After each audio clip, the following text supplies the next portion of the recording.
out the signals for the Baltimore Colts. Unitas gives to Amici. The Colts are the world champions. Amici scores. It's amazing, sensational, dramatic, heart-rending, exciting, thrilling finish in the history of college football. California has won the big game. 5 seconds left in the game. You believe in miracles? Yes! Unbelievable. This is Phil Steele. This is Mike Burnop. This is Wes Durham. This is Mike Ashley. Hi, this is Chuck Foreman, number 44 of the Minnesota Vikings. Woo, mercy, this is handsome Jimmy Vine, the Boogie Woogie Man. This is Coach Fry with Virginia Tech Football, and you are listening to Big Dog Sports Talk. Are you ready to rock? Are you ready to roll? Okay, let's do it. You're in the doghouse with Rick Watson on Big Dog Sports Talk, presented by Pulaski County Sports and Entertainment. Join us in the Family Fencing Studios and chime in on the McClellan Chiropractic chat line. He's keeping cool with help from Little River Heating and Air, but this show is straight fire. And now, the big dog, Rick Watson.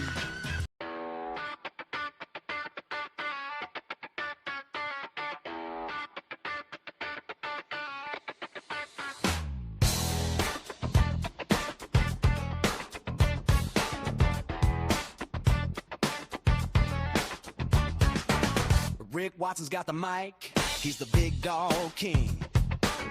Cover sports so sharp, it's a new river thing. Virginia Tech fire, rapid pride too. Every stat, every play, he's bringing it to you.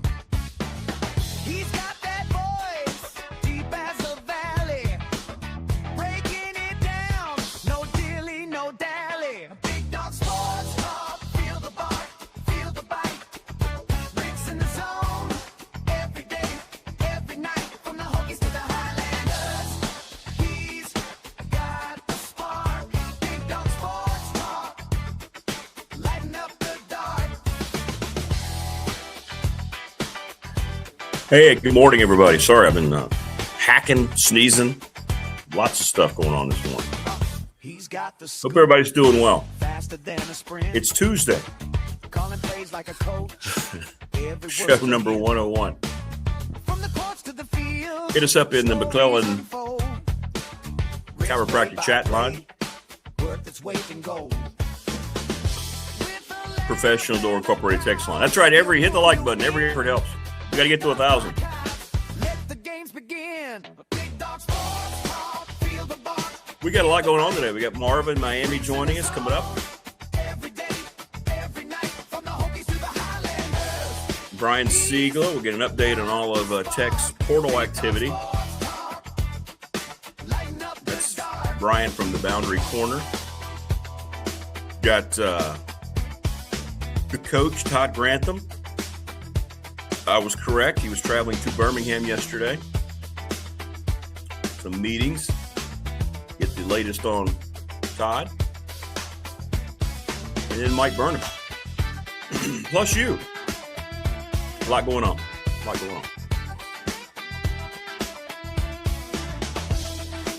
This part of the new song kind of feels like you're watching a mid to late 70s opening credits of a show. And they're showing like extra action scenes. Every day, every night, from the Hokies to the Highlanders. He's Kind of what it feels like right there. Big dog sports talk. Lighten up the dark. Big dog sports talk. Feel the bark, feel the bite. Rick's in the zone. Hang on here. We're setting up our, Every night, from the getting our Hokies text to the line ready today. Highlanders. He's But we are live. Broadcasting live here lighten up the dark. on this glorious Tuesday. Hope everybody's doing all right. Good morning to everybody. There we go.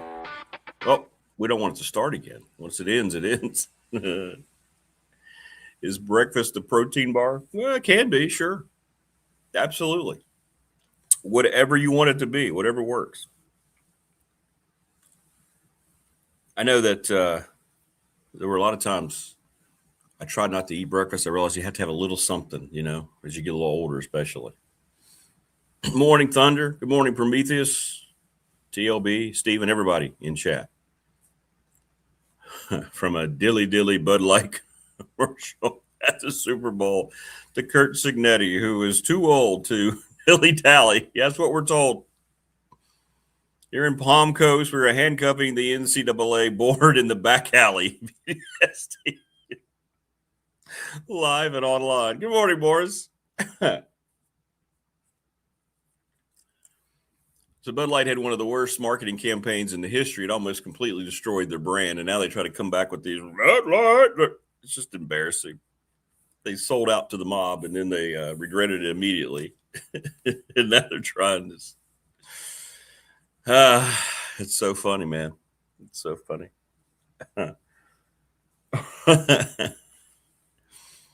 That's a good one. Morris, you always have a good one, but that one is that one's really, really good. That was funny.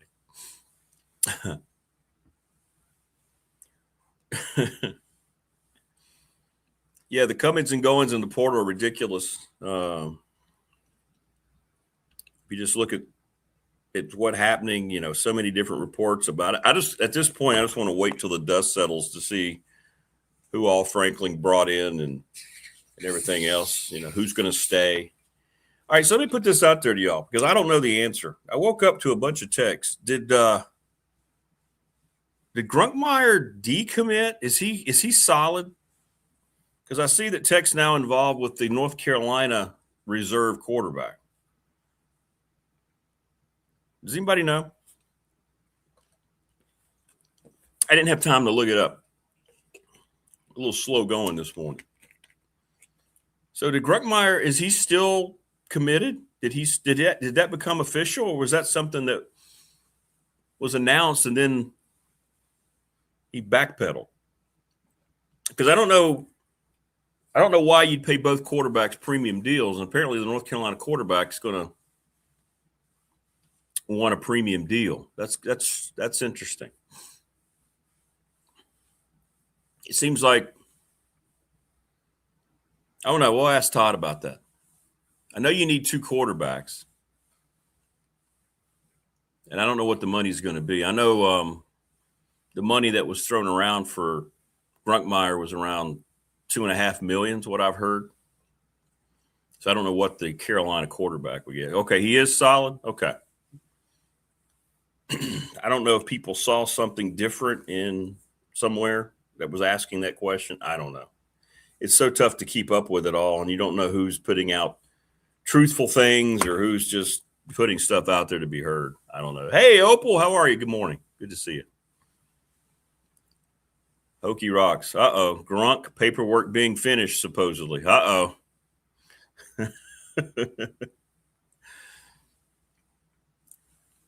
I'm seeing a lot of guys, not tech guys, but I saw a lot of reports where guys had committed to places and then they ended up going, whoop, I got offered more money at X school. Guess where I'm going?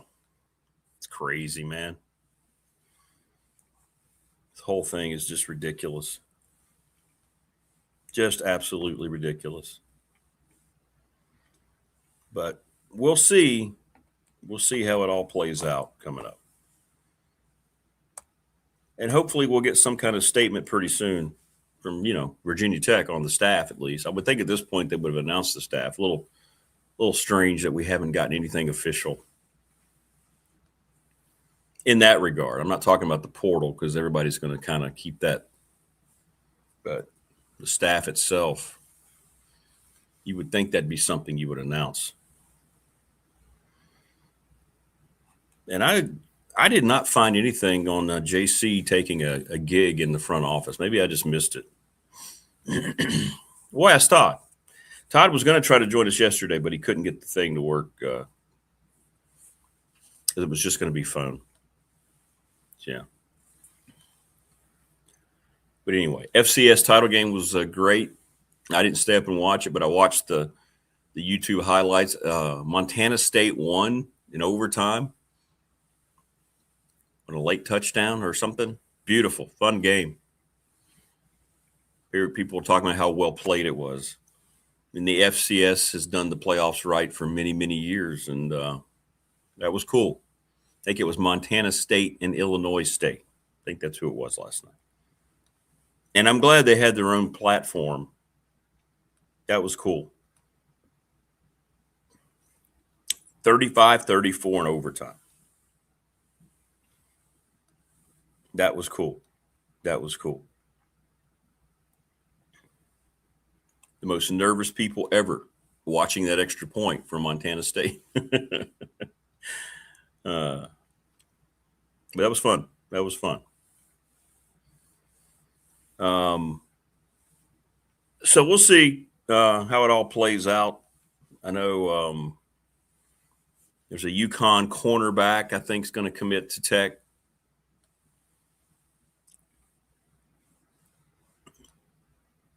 And we'll see what positions they're able to handle. And it's just crazy when you have almost 5,000 players in the portal and everybody changing. I know people are trying to keep up, but it is bizarre, man. It is bizarre. I don't know how much time you have to assess either, you know. I wonder how much time you have. I don't understand how much time you have to assess how much film can you watch on somebody, and especially when you're putting together a new coaching staff like Tech has been doing. I mean, I wonder how much of this is just going on. That's why you see so many coaches go with guys they're familiar with, right? Because if you recruited them once, you're going to recruit them again. So it's bizarre. It's bizarre.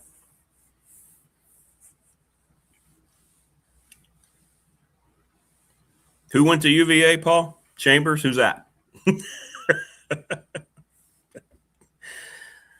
Yeah, I'm not following it very closely until the aftermath of it. And then we'll see all these stupid rankings about, hey, who did well out of the portal, who didn't do well out of the portal. I would be more interested to see in the budget. Todd sent this last night. It was interesting. The New York Times put out their estimates here. Did you see this? So the quarterback position, I guess none of this is shocking. $1 million to $4 million on the average. Now, some guys have gotten $5 million. Tackle, $600K to $1.5 million. Running backs are getting from the average of $400,000 to $900,000. Wide receivers, anywhere between $500,000 and $1 million. This is just the average. Tight end, $300,000 to $900,000. This is all just sick, isn't it? Edge rushers, anywhere from $500,000 to $2 million. Interior linemen, $500,000 to $1.5 million. Corners, $250,000 to over $1 million. And safeties, $250,000 to over $900,000. And that about covers every position on the field.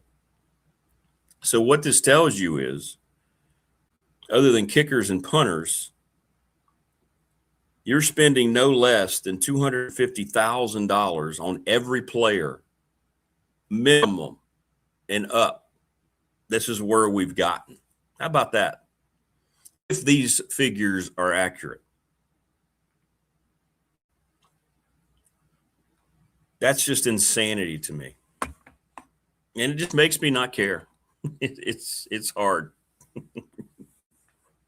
It's hard. $250,000 is the minimum for any position.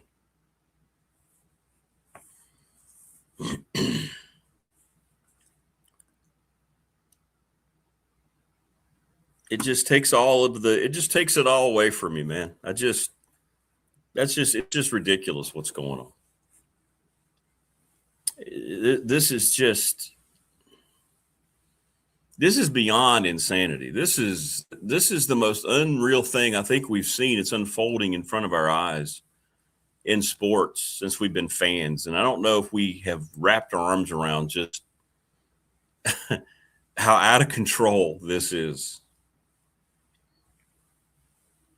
Seeing those figures, I mean, sometimes you think, oh, okay, yeah, we'll give you $50,000 to come here. No, you're paying at least $250 for any of these guys. What about guys you're bringing in for depth? What's the research on those guys? You paying guys six figures just to sit there throughout the season? No, TP, it's not sustainable. We'll talk to Todd about it. There's no way. Here's a guy who's embedded right into it. The quarterback for Texas Tech's making more money than Jackson Dart, the rookie quarterback for the Giants.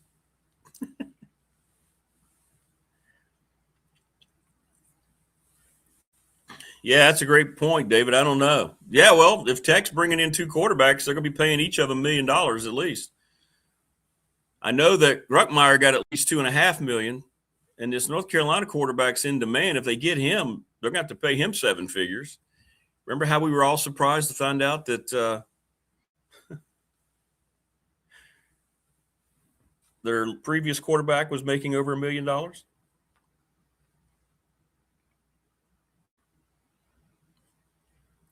So yeah, it's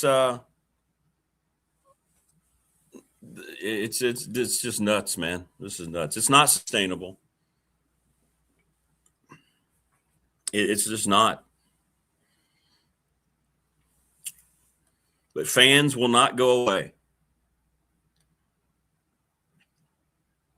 They will not go away. There will be people. I will hear from people showing me the rankings that people put together. Oh, Tech did great. Look at this. Wow. How excited are we? I just think at some point people have to just kind of address this themselves, because this isn't like, I mean, yeah, and tickets and merchandise. And when you're buying NFL Sunday ticket, you're helping pay for salaries. But here directly now, if you are contributing to your school, you are contributing directly to this nonsense. Right? True, TP, but I think we're talking about it, trying to bring some sense into it, because it's disgusting. Like, we're not talking about it. The talking about it that bothers me, when people are just trying to look at this like it's no big deal. Like when you see on X, fans are doing it. They're just acting like this is, hey, this is great. We got this guy. We got this guy. We're trying to wrap our arms around this and try to figure out, how much sense does this make to anybody? And if you're contributing to your programs, I mean, I know everybody's going to say, this is the way we're doing business this way. Why are we doing business this way? How did this get without any kind of gateway, no gatekeeper whatsoever? How did this happen? I mean, the NCAA failed so miserably at every level. The schools, the presidents, the athletic directors, the commissioners, everyone, that here we are looking at this free-for-all where there's zero loyalty. And I'm sorry, Tech fan, you're going to sit there and you're going to stick your chest out when they announce all these guys. I bet you a third of them aren't back next year. And then you're going to have to go back into this whole process again, just like every other school. The average is 66% of all the teams that are playing in the semifinals that came from the portal. Starters, the starting 22. 66% of the starting 22 came from the portal. If anybody thinks that recruiting freshmen and keeping them there for 3 or 4 years is logical, not going to happen. You can get all excited about the guys that Franklin brought in from Penn State all you want. Maybe a couple of them develop, maybe. And maybe they're satisfied with whatever money they got. But it's one thing to go into it knowing you're not going to play, and then if it continues to draw out, you're going to put yourself right back in the portal. Because teams are not going to stop tampering. The tampering doesn't end. Anybody who thinks just because the portal closes that this conversation, the reason the tampering doesn't end is because there's no rules. So there are probably guys you have on your roster that are sitting there talking to other teams midway through the season. This is why I really believe we're going to start to see teams without contracts. If teams get offered more money, if players get offered more money, don't you think we're going to start seeing guys jump I don't know why a school would want somebody to be that disloyal, but maybe we're at the point where nobody cares anymore. Maybe it's so cutthroat, nobody cares. And there might be a school out there who needs a quarterback or a wide receiver. And if a guy has a deal and all of a sudden they're saying, you come here, you've got this more. I mean, I don't know how much these things are legal. Where's Ryan Pry? Our BDST fan question of the week sponsor. How much of this is legal? How much of this is binding? Yeah, that's a good way to put it, TP. It's like a train wreck. It's horrible. We have to see it. I live in it every day at Radford to a much less degree, but it's still there with men's basketball. I'm talking to people around the league and college basketball. Moore says we need a mouthpiece, not the Sachs type, but lawyer type. Tell us what's going on. Yeah. See, I don't know. I don't know. There's no contracts. There's no employment agreements. There's no anything. Guys are breaking deals and schools are suing now, right? Players are being taken to court. I don't know where it all spins around and ends. I just don't get it. But you can keep a blind eye. It's your choice. And a lot of people are doing that. I'd say probably most college football fans are just going, okay, this is what you have to do now. Let's go do it. Yeah, the educational part, TLB, is completely gone. Let's don't even kid ourselves anymore. What did Coach Elmatian say? When's the last time we heard about a kid and his academics, right, not being eligible academically? He's right. I can't think off the top of my head where I've heard that at all.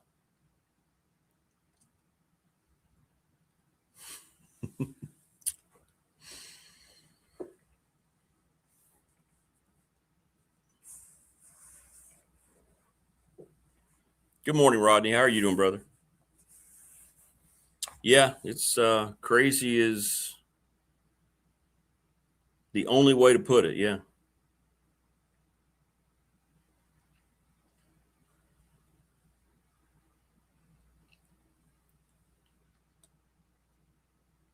So if you are if you're a, high paid coach and they're making the salaries they are, I mean, I don't feel sorry for the coaches that are making what these guys are making. And they've always had their freedom, to do what they want. But I understand why so many coaches are getting out of it. I get it. But yeah, and it's not, for me, we're not talking about getting on board. Like I'm not having this discussion to say that schools should stand up against it. But it's that mindset that is going to keep this thing going because fans aren't going to go away. This is just like the NFL. It's not going to go away. Yeah, I don't know if the government getting their tax money from these kids? Are they? I mean, I don't know.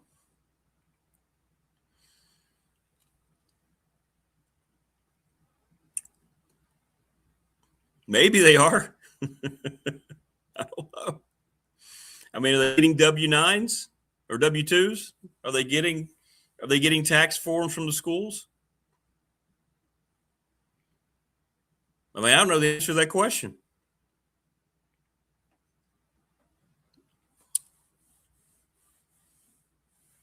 But I mean, I understand this is the way business is going. That's not what this is about. This is just like, how did we get here? And how is this just happening?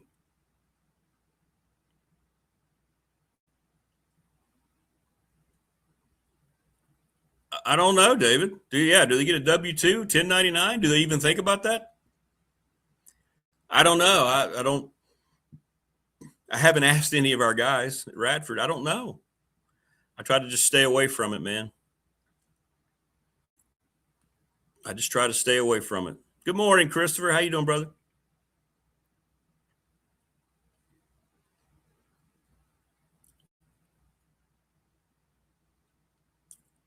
I don't know. No, they're not officially employees, Brian. They are not. They should be. That's the only way I think to solve this, to have contracts and accountability, to put in new rules about transfers. And I think, yeah, you would think so. For me, this agents would have to pay taxes on what they get. I don't know. See, those are great questions.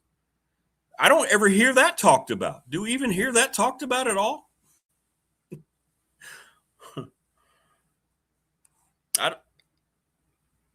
I don't know.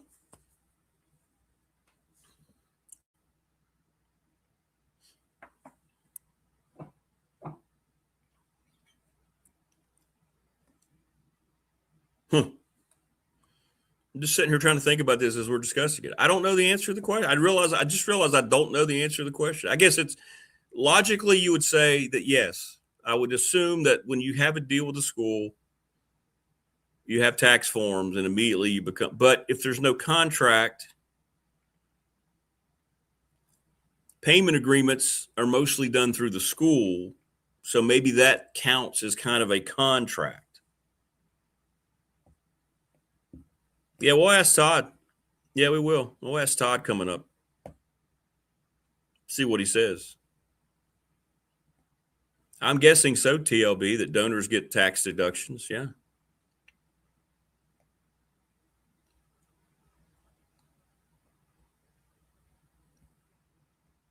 Moore says either a 1099 or W-2 would have to be one or the other. So maybe that's what's happening, right? You get an agreement, you immediately have to fill out the tax form. I mean, that's what we do when we hire people, like in the broadcasting department. They have to get their tax form in. So I'm guessing they take care of that. It has to be thought about, right? Wayne says, you think about 20, 25 years ago, it was nothing but rules, had to meet grades to compete, pay taxes, couldn't tamper with recruits. Now there are zero rules.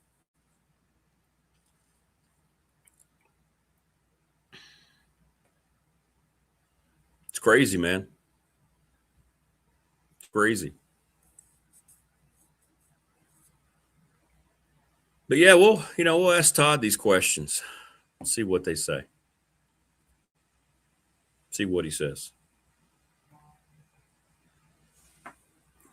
Because I would like to know that question.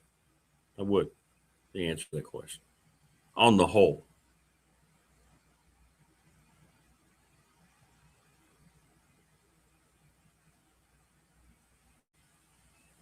Yeah, I know what they consider, Wayne, taxable, but I don't know how much of it's actually, I wonder how much of it's actually reported.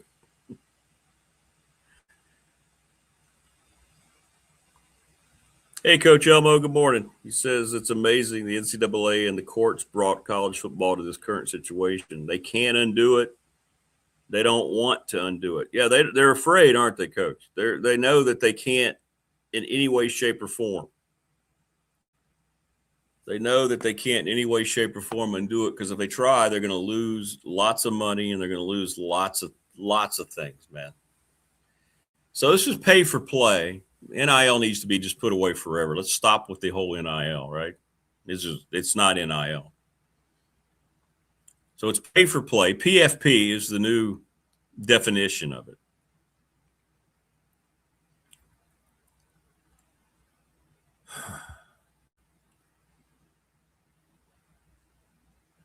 It's crazy.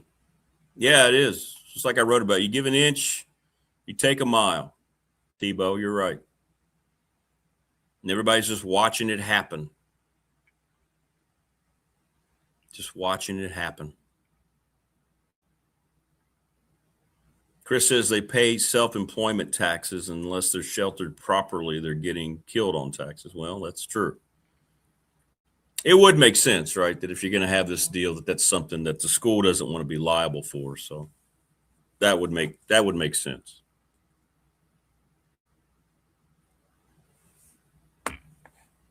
So I'm just wondering how much longer it's going to become viable in anybody's mind. It really is. It's bizarre.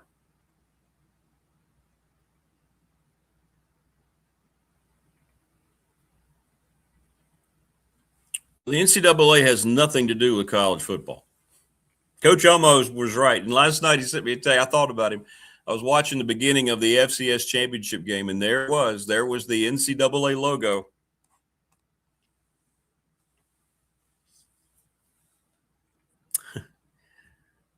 I don't know if it's never going away, Chris. I hope you're wrong. You might be right. I hope you're wrong, because I don't see the money's not always going to be there. I don't see how it can be.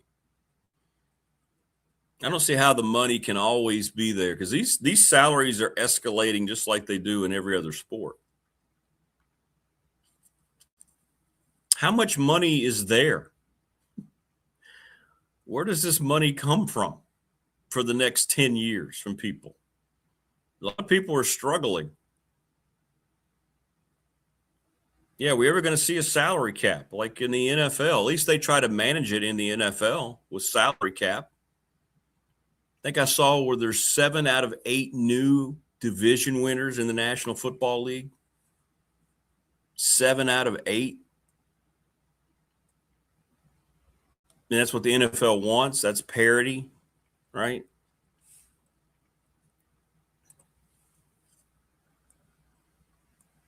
But this is just covered and reacted to like this is just, hey, this is just the way it is. Yeah, I do. Exactly, Prometheus. I want to know more about the taxes, and I want to know more about exactly, like, I want to see reports of how much tax money was paid out as a whole. It's a good question. I think we've uncovered some interesting things about this that a lot of people don't talk about. It's good. Very, very good.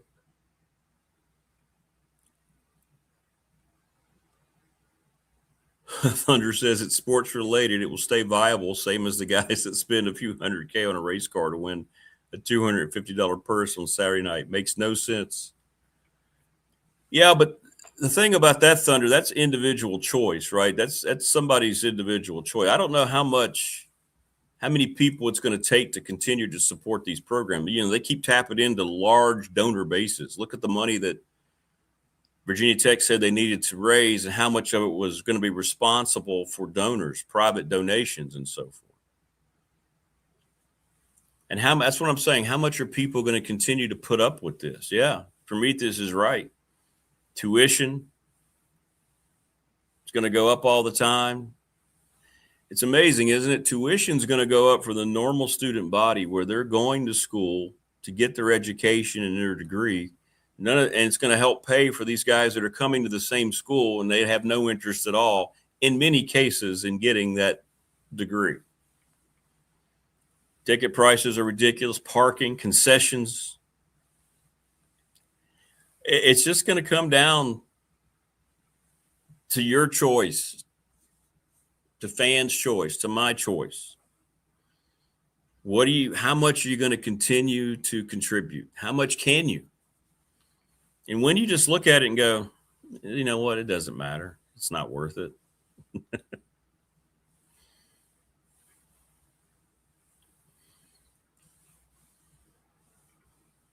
And I'll tell you one thing, trust me, just for people around that I hear to talk to bigger fish in the college athletics realm, nobody has any clue what to do. There's nobody anywhere in college athletics that has any idea or any answers, and that's very disturbing.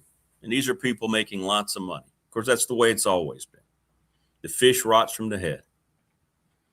If you've got issues at the NCAA highest level, it's because they don't have leadership. If you have issues in your individual athletic department, it's because there's no leadership. If you have there's just people that have just they've set the example by just taking their checks and doing very little. And then these guys are coming in trying to get paid. So that's why they look at it in a lot of ways and just let it go. That's what they've done their whole professional life.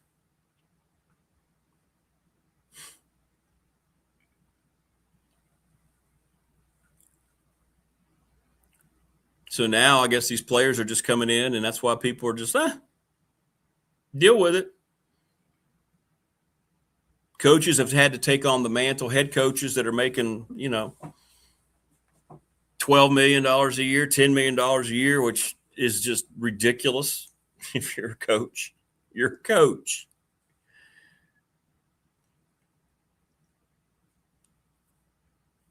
But now, hey, it's part of the terrain, man. That's why you don't see them complaining. They have the good life. Their lives are set. Their lives are set.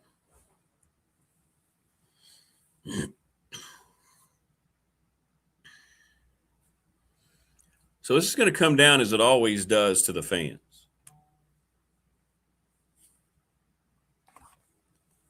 I mean, that's what it's going to be.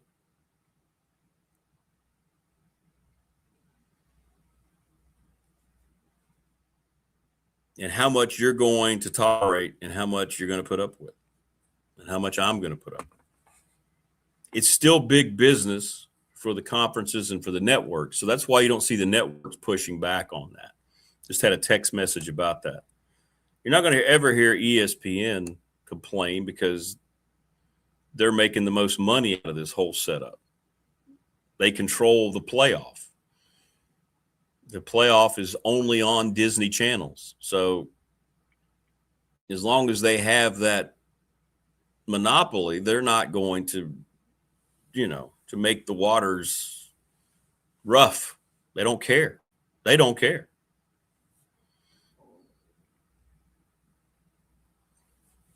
Just mind-blowing how this went forward with basically no plan or guardrails. A normal college student won't be able to afford tuition at bigger universities. Correct. I don't see how families do it now. And you got kids that are going to be playing exactly Prometheus. Kids are going to be going to at least now. Heck, you go to 2 schools, you're going to feel like you're not doing enough. It's going to be 3, 4 schools for most of these kids, as long as there's no limit or lid on how many times they can transfer out and try to go for a bigger payday.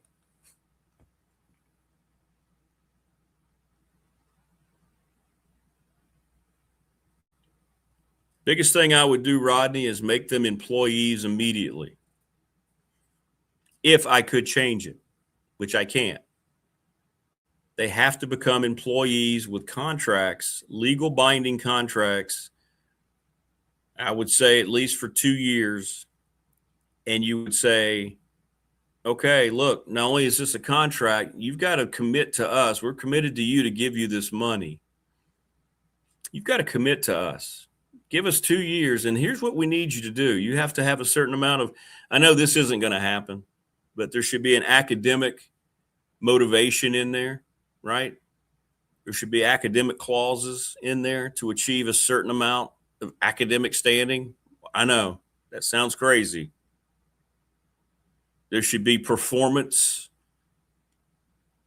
like initiators in there. If you hit a certain level, boom, you get maybe even more money. Or if you don't contribute a certain way, then you don't, incentive clauses, whatever it might be.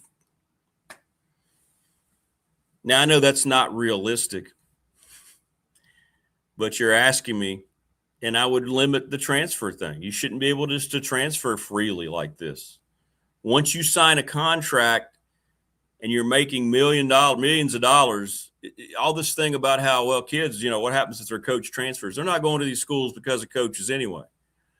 So I don't want to hear that anymore. I used to side, and back in the day, it was legitimate where coaches could leave, and you had kids that were stuck there, and when they would get punished if they wanted to leave, because kids were then going to those schools primarily because of the relationship with the coach. But now they're going to these schools to get paid. So if they're in a contract and that's their job, and then their boss leaves, so what? Here comes the new boss. You're still getting paid the same.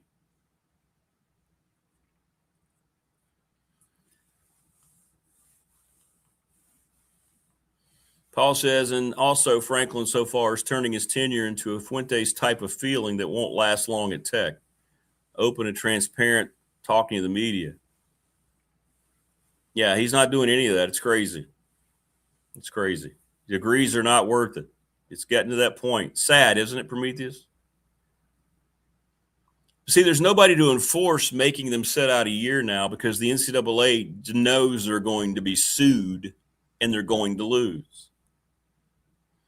Now that they've allowed this freedom, where's it going to come from? Where is the hammer going to come down as the authoritative say and stop all this? I don't know the answer to that. I don't think there can be one.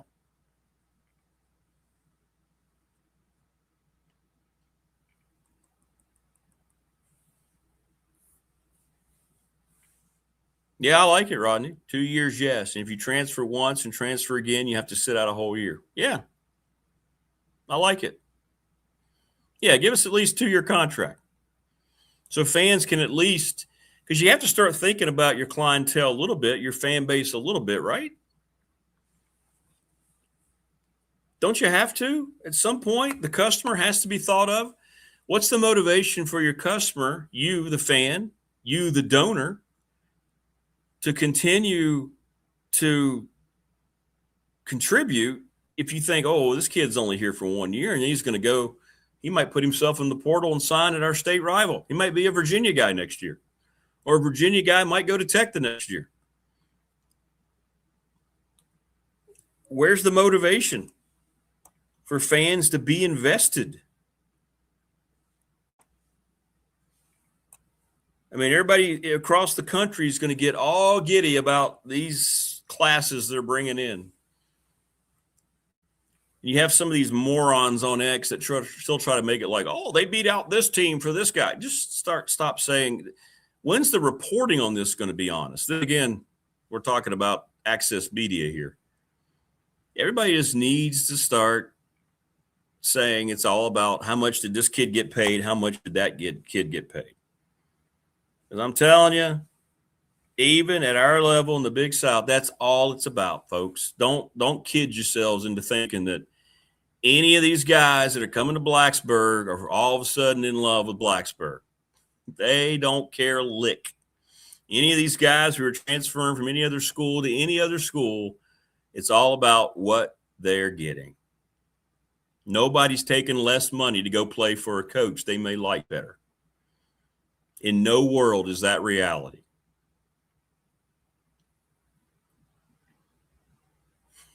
Wayne, this is home. God, I hope they drop that.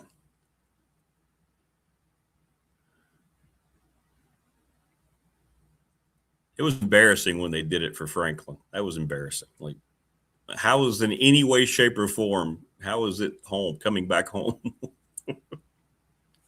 What? Yeah, that needs to go away. There is no home anymore at any of these schools. What's home? Home is where you're getting paid the most for that year. And then that home may change the next year. Wow, it's craziness. It's insanity. Joining us now to talk about the insanity. There she is. It's Marva in Miami. Happy New Year, Marva, in Miami. Happy New Year to you, Rick, and to everybody watching today. How is everybody? How's the fam? How'd you guys ring in the new year? Where were we? We took a trip right after Christmas. For the first time, we took the auto train from Central Florida, so about 4.5 hours away from where we live. Oh, the train, that's cool. Yes, to Northern Virginia, where my sister-in-law and her family live.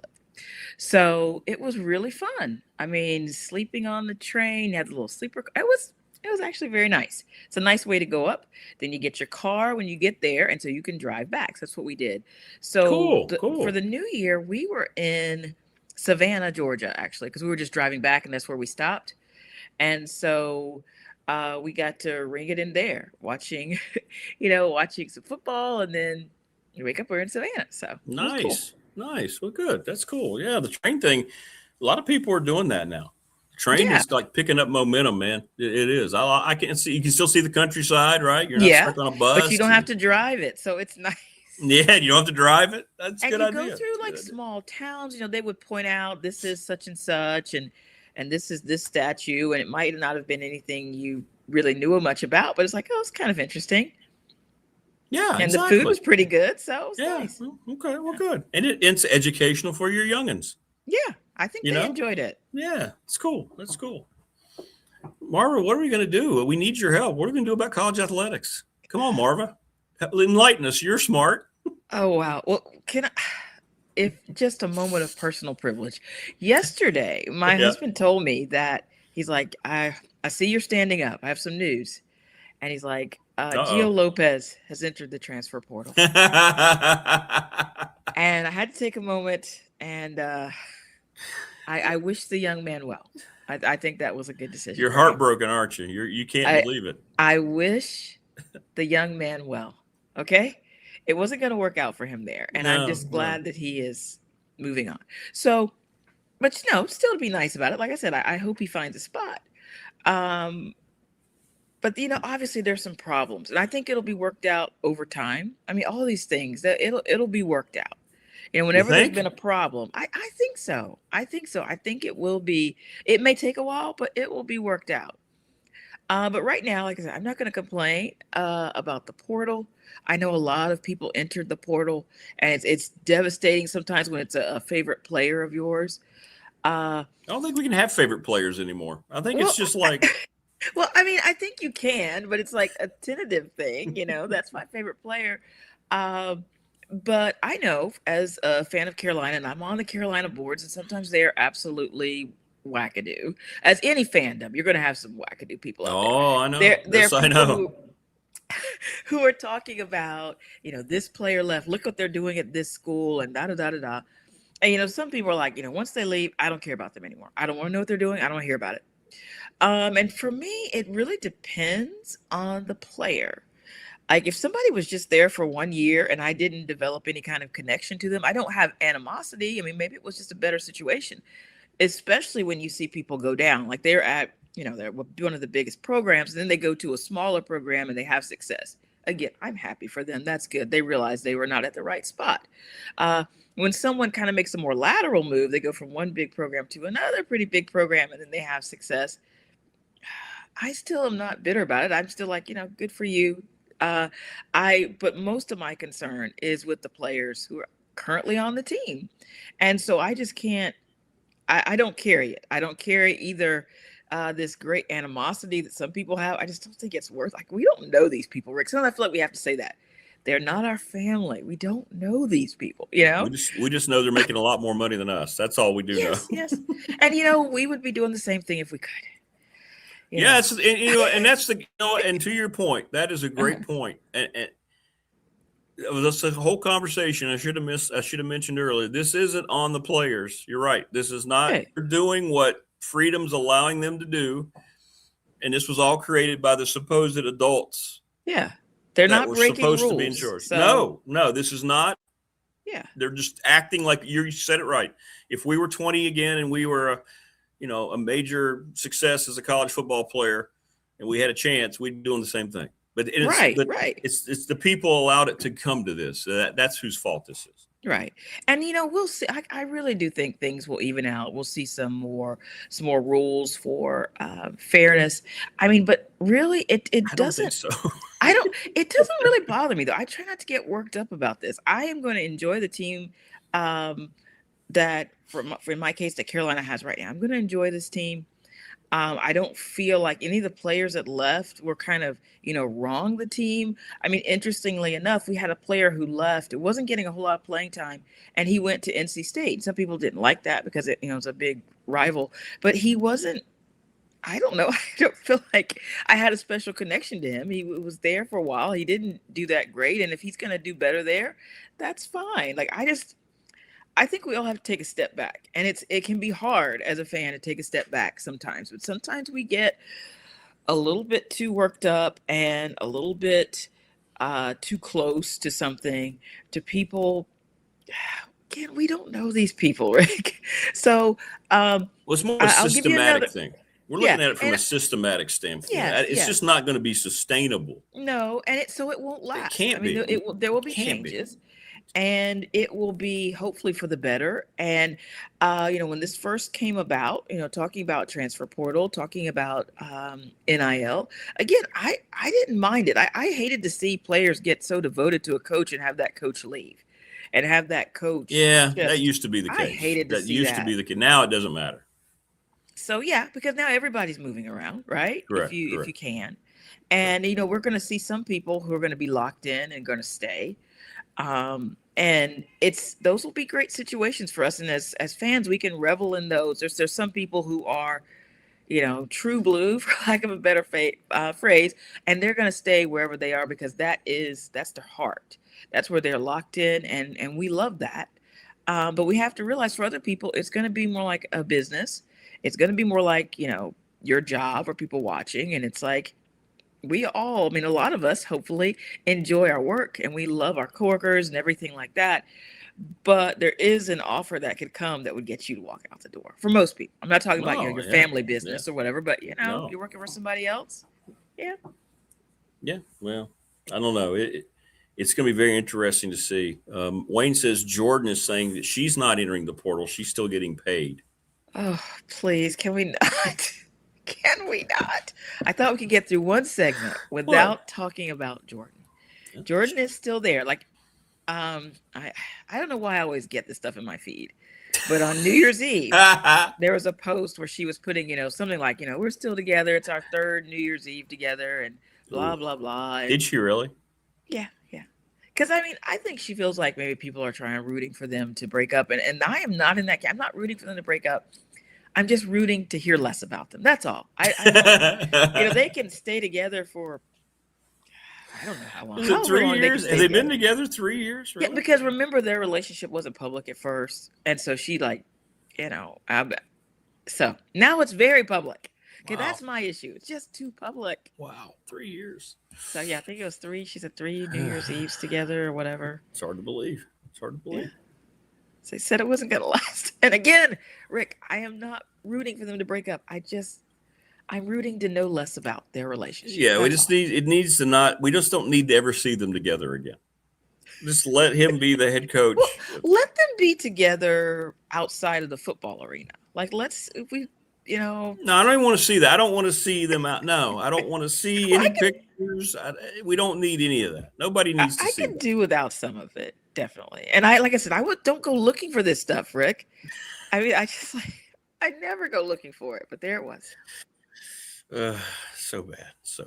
She's trolling us. Tough one for your heels at SMU. Yes, that was bad. That game was tied at the halftime. And so I didn't feel like Carolina was playing their best game, clearly, but it was tied at halftime. So I was thinking, okay, they'll get it, make some adjustments, and then, win this game. But SMU, I have to tip my hat to them. They were just shooting lights out. They had, it was, when that happens, sometimes you have one player get hot. And they had a point guard who got hot, but also they had 3 players really who were just shooting lights out. And when that happens, I don't know what you can do. Leading up to that game, Carolina had one of the best defenses in both ACC and also just in college basketball at large. They were doing really well with keeping their opponents scoring down. But just, I don't know. And now when this happens, again, as I tell you, I'm in these groups. People are like, Hubert Davis needs to be fired. Like, people are saying that, Rick. The team is 13-2. No, everybody relax, just calm down. It's one game. It wasn't good, especially that second half. Not good at all. And Carolina needs to make some improvements. Carolina's had some issues at point guard and still trying to figure out who's going to play that role. It's gotten to the point where they're sometimes having Seth Trimble play that role at the end of games because don't have faith in the guys that Carolina has right now. I think it will be worked out. Carolina has a nice little break now. Game was on Sunday. They don't play again until Saturday when they play Wake at home. And I think that'll be a chance to kind of regroup and get things back together. But just the way people were talking, like, whole team is trash. Hubert Davis need to be fired. It's like those silly Dr. Pepper commercials, which they're fun. But people don't realize they're parroting. They're making fun of these, people who are just, you expect to win every game. You're not going to win every game. There's no way. Which Dr. Pepper commercials? I'm not the I'm a pepper, you're a pepper, we're a pepper. Oh my gosh, Rick, where have you been? The ones where they have Fansville. Oh, yeah. Yeah. And like, they meet the coach, they didn't even lose, but they just didn't win by as much as they thought. And they're like, you're on a hot seat now, and da da da. And they're gonna fire him. And then he says, but do they have my contract with Dr. Pepper? And he opens up his garage and there's just cases of the stuff. And then they change their minds quickly. So again, people just need to relax. Yes, there's some concerns, but your team's 13-2 for Carolina fans. You're doing well. I mean, I just see it. I have friends who are fans of pretty much, well, nearly all the legacy teams in the ACC, and people are just people lose their minds. They're losing their minds right now. Like, just again, relax. Give your team a chance. I mean, it's been wild and wacky, and the conference play has just started. I don't think we've been on since Tech beat UVA, that overtime game. I mean, that was correct. Yeah. That was phenomenal. That was great. Yeah, that was a great start. Yeah. I mean, it's fun. It's fun to watch. And I love these games, and I'm excited to see what's going to happen. But I still have to tell people, just kind of pump your brakes. Nobody should be talking about, in basketball, firing your coach right now. One game in January doesn't matter. Yeah. But I think they're just some people, they just kind of lose their minds. And it's not like football. It's not like football. Well, yeah, they do it in football too. But I wonder if some of this, as we talked about this before, is the gambling. Because some people their reactions are 100%, so over the top. 100%. I wonder, are you just losing money? Is that why you have such a outsized reaction to what's happening? Absolutely it is. And that's why the ratings will continue to be good in college football, because I think a lot of it's tied to having it on. Gamblers are watching more. I think I saw like 40% more bets or something were made. Wow. In college football. Crazy. But I mean, insanity. It is insanity. And I mean, I just like these games. Like, I have been enjoying a lot of the games, and like, I was enjoying Miami. I didn't watch it from the start, but I did see the end, and I started kind of watching maybe in the second quarter, and I enjoyed it. Just because, and for me, it was more about the Notre Dame thing. Like, they were upset about them being there, and then you saw, they came out, they put a good performance out.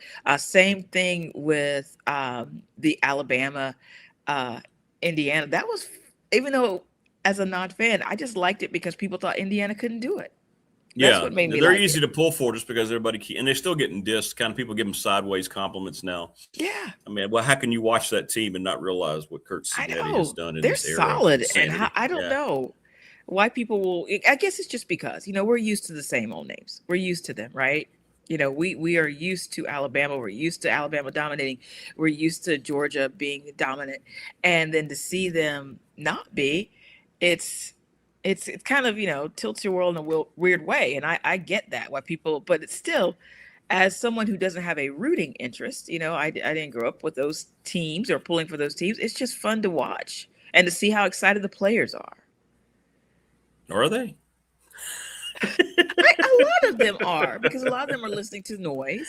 They're listening to the noise. Yeah, I think the guys that are there with that team, it seems like they've got a little different vibe. Yeah, they do. So I like that, and I like to see players who maybe weren't highly recruited do well. Yeah. Well, we'll see. We'll see what all happens. We missed you last week. Don't sound so down, Rick. The year's just beginning. Okay, you're supposed to be optimistic now. I think there's going to be a mega implosion soon in college athletics, and that concerns me. I don't know what that's going to mean for 90% of the schools. There's going to be a 10 to 15% that survive it, and nobody else is going to. And I don't think people understand how close we are to that happening. Well, I mean, so it's a concern. It is a concern. And I think it's interesting that we're hearing people talk about it more now, but it's always been a concern. There have always been schools where this thing is hard. Yeah, but this is... And it's getting harder. Yes, it's getting harder. And there's some schools that are losing players. A lot of schools are losing players, but I mean smaller schools who, we see it every year, say with March Madness. There's a school that no one's ever really paid attention to or heard of. They have a guy, he comes out and he just, amazes everyone. And then in the old days, he goes back to his small market, but now he amazes everyone, and then he snapped up. And he's going to a school that was already had everything. Just, the rich get richer, right? We see that. That's always been the case, but now it's worse. Yeah, and I really believe if you're not part of the next expansion, if you're not in the SEC or the Big Ten, you're screwed. Yeah, I really believe that. I think that's where we're headed. That they're going to break off. Those two leagues are going to break off into their own entity. I believe that's what's going to happen. You know, we've talked about this and about the ACC, and it's weird. Yep. And I hate to see it as a lifelong fan of the conference, what may happen. It's not a good situation. I really do hate the way, you know, football and football money has been allowed to change these things. I mean, it's weird to me. Carolina's playing SMU as a conference game. Yeah, what sense does that make? At least of the three that they added, at least that one, because they've been competitive, but because of the money they have. But the whole Cal Stanford thing is such it's weird, an immense fail and total representation of how bad the decisions are being made in college athletics. And it's going to hurt the players. It's going to hurt that's a wild, crazy road trip, and it's going to hurt for the smaller sports the most. Yeah, it is. All right, well, great stuff. Great stuff as always. Good to see you again, and I'm glad everybody's good for you. Yeah. Yes. So we'll see how things play out. We'll continue through January. Once you get to February, conference races in college basketball are going to become a lot more fun. So here we are. Yes. We're here. It's here. Yes. I'm excited. I'm here for it. I'm excited to see it. Oh, I know you are. Good luck to your Blue Devils. Take care. Have a great rest of the week. My best to your family.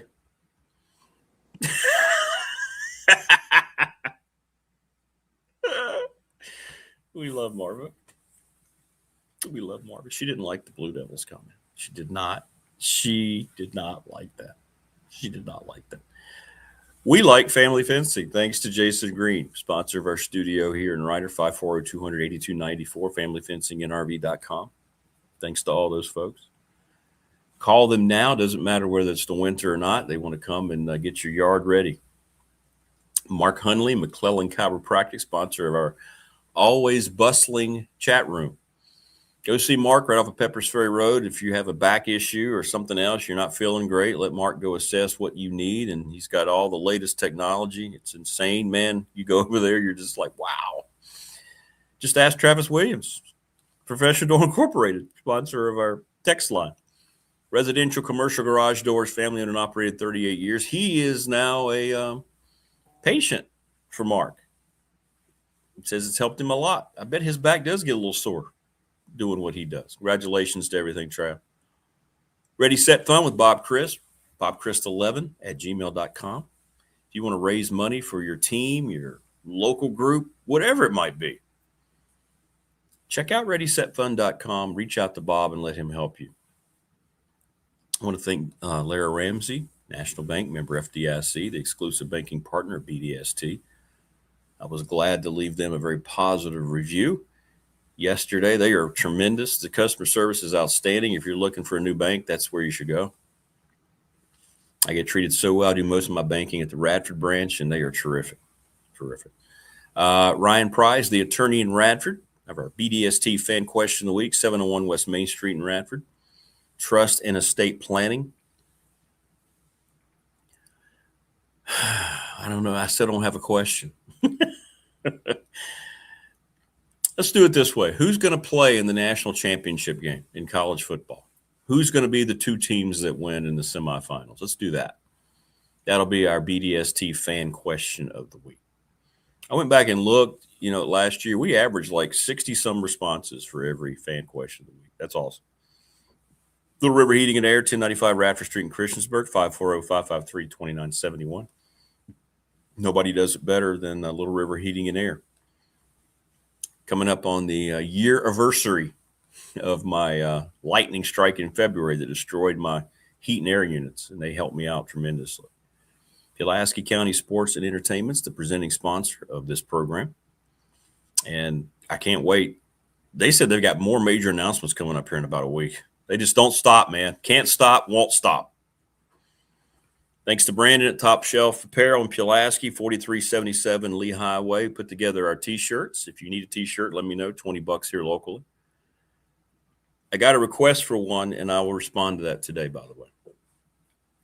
Yeah, we'll do that. Lawson's Mobile Home Supply since 1997. They've been around.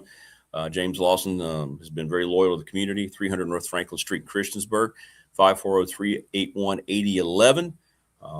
Give them a call. Home parts, windows, doors, plumbing, all that stuff. Great. Brian Seigla from the Boundary Corner going to join us here in just a little bit. NRB Super Bowl's been around for 25 years, and other than league nights, they have all sorts of great deals and opportunities. They have really improved the environment there. It's terrific. So give them a call. Call Terry Stike or Amanda. Tell them we were talking about it. And Harvey's GM, of course, yesterday the announcement came. Harvey's sold to Sheeler. I don't know how that's going to look going forward, but congratulations to all the folks, Harvey's, to Brad and to George Jr. They've been great. 66 years, I think I saw. Harvey's has been a thing. So it's kind of a bittersweet thing. And I hope they're going to keep all the employees and everything. But, that's always one that kind of makes you feel, kind of hate that has to happen. But I get it. They've been doing it a long time. And I know those two guys are ready to retire. Now they can and feel good about everything. So thanks to everything from everybody at Harvey's GM. Hopefully it'll still function the way it has been, So we'll see. We'll see. I hope so. I hope they don't change. Yeah, Mendoza is a great kid, Prometheus. He's going to make the Raiders good very quickly. You're going to get a good one. I hate it as a Broncos fan, but you're going to get a good one. Wayne said he almost needed family fencing after wind blew down some of his fence. I'm telling you, you should have called family fencing. Should have called Jason. Yeah, that's going to be our fan question of the week. Who do you think is going to win that game? Let me know. We're getting a lot of Miami, Indiana's here in chat. We'll count that. Hit me up on the text line throughout the week as well. We'll announce it. I hope it's that game. I do. I hope that's the game we get, Indiana and Miami. I do.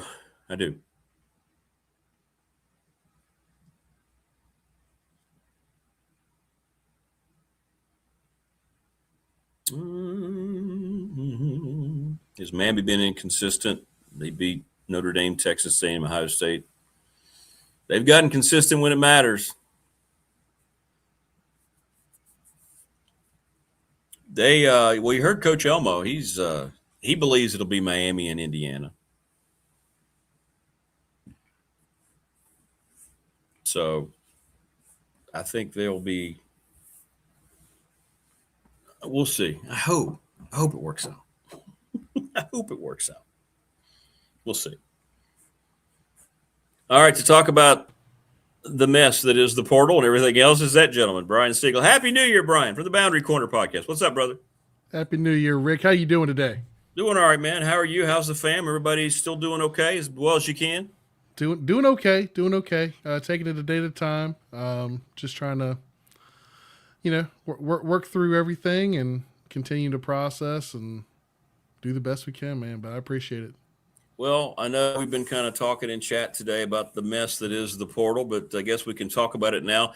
At least you, as a guy who's following everything that Tech is doing, gives you something to kind of distract yourself a little bit, right? So what's your thoughts so far? I mean, we see all these reports, nothing confirmed by the schools anywhere across the country, really. So you just kind of hope all these things are accurate, but things seem to be progressing as you kind of anticipated from a Tech perspective. Yeah, I mean, looking at it, nothing is official yet on this front, but we're getting confirmation that Virginia Tech has not just one quarterback but two quarterbacks. You got Ethan Grunkmeyer coming over from Penn State, and you got Bryce Baker from UNC. So I mean, that's a good kind of 1-2 punch. You got a very solid young guy that showed a whole lot in 7 games at Penn State, and you've got a high upside, more developmental player in Bryce there. I think that's a good start for the Hokies, as long as what's being reported ends up coming to fruition. Obviously looking at the ones that are official, kind of in the books. Matt Henderson, solid pickup. You get a Powhatan kid, coming back into Virginia. That's a great thing. You love seeing that. Obviously Justin Bell, I think he's showing some potential. I think that it's interesting that we're targeting a little bit more like youth movement from a trenches standpoint than I was expecting versus kind of that veteran talent. But Justin Bell is a good ad. You still got a couple other linemen that were visiting yesterday that could be in play there. Really interested to see how that moves forward, because really offensive line is the biggest area of concern for me. So we've got to take care of that. Obviously, the overnight one with Javion Hilson, I think, was probably the biggest one we got so far.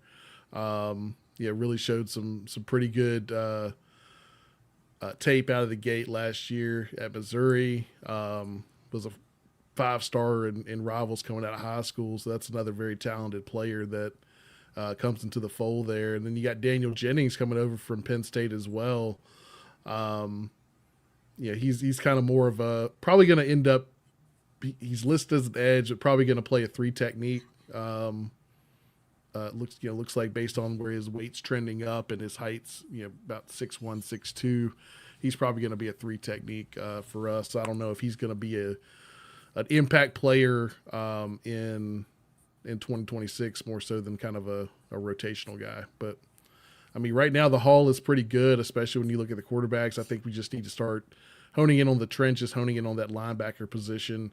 I know we got another prediction for the cornerback from UConn overnight. So, you're shoring up the secondary a little bit. So I'm interested to see how these next few days play out.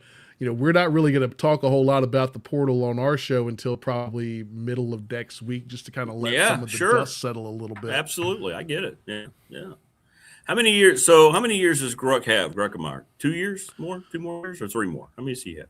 Let's see. He was actually a red shirt freshman, so he has 3 years of eligibility left. And Baker has what, 3? 3. So there's no way Hume's going to be here after this year. Let's just say it the way it is. Like, everybody got excited about Hume. There's no way he's sitting for 3 years in this day and age. Sorry. He's never going to see the field in Blacksburg. So, I mean, some of that depends on how long you get a Gruckmeyer in your building. If they stay, if you continue to just keep those guys year after year. Because if he has a good year in Blacksburg, you're right, it's a great point. He's going to want more money, right? Yep. And he could get it somewhere else. That's true. And then, at that point, have you brought Bryce Baker along enough where you feel good with that? Has Hume shown enough improvement where you're good with a quarterback battle at that point? So, I mean, it's one of those things where you've got to have a primary focus, but you also have to have at least 1 or 2 contingency plans, at least for the long term, just because you are having to re-recruit that roster every year. Have you heard? I've heard Gruck is like $2.5 million. Have you heard anything about Baker? What he was asking? Because if he's coming here, he's got to compete, and he may have to realize he might be the backup. That's always a tough to get that second quarterback. I'm guessing they still had to pay him 7 figures to come pretty here. Close to it. I mean, it sounds like the market for quarterback is 1 to 5, depending on the quality this year. I was seeing some ranges. I think J-Book put out a kind of an estimated range of what those numbers are looking like. Like 1 to 5 is kind of what quarterbacks are going for, with the average being somewhere between 2 and 3.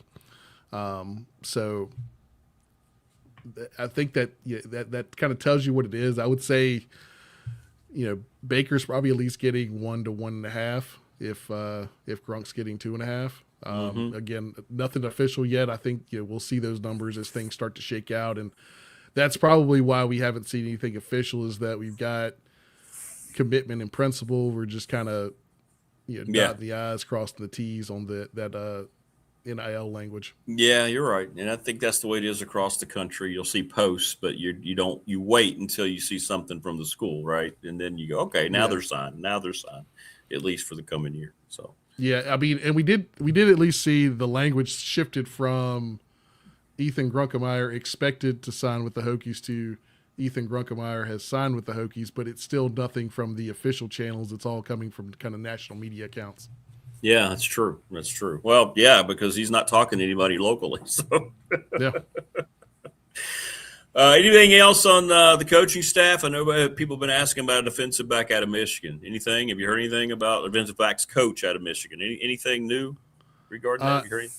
Nothing new per se. It sounds like, Lamar Morgan is the guy that we've circled. I think it's just going to depend on if things work out from a, contractual hurdle standpoint as to whether that comes to fruition. But I would be really excited about that. That was kind of, 1A, 1B. If we were looking at Anthony Poindexter being the other guy, like if we were targeting somebody that was probably going to be available to us, that was going to be my 1B for that position.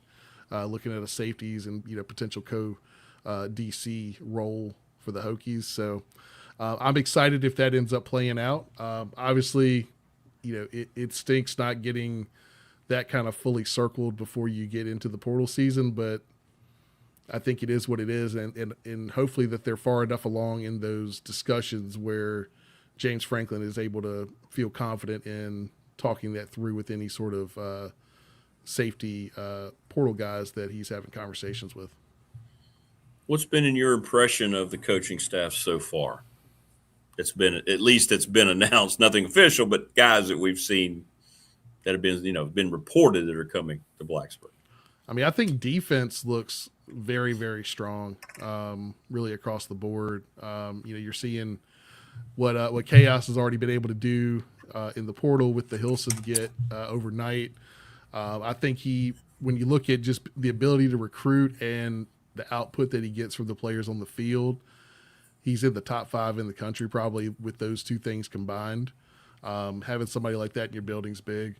I think getting Anthony Midget back in the fold has been really cool.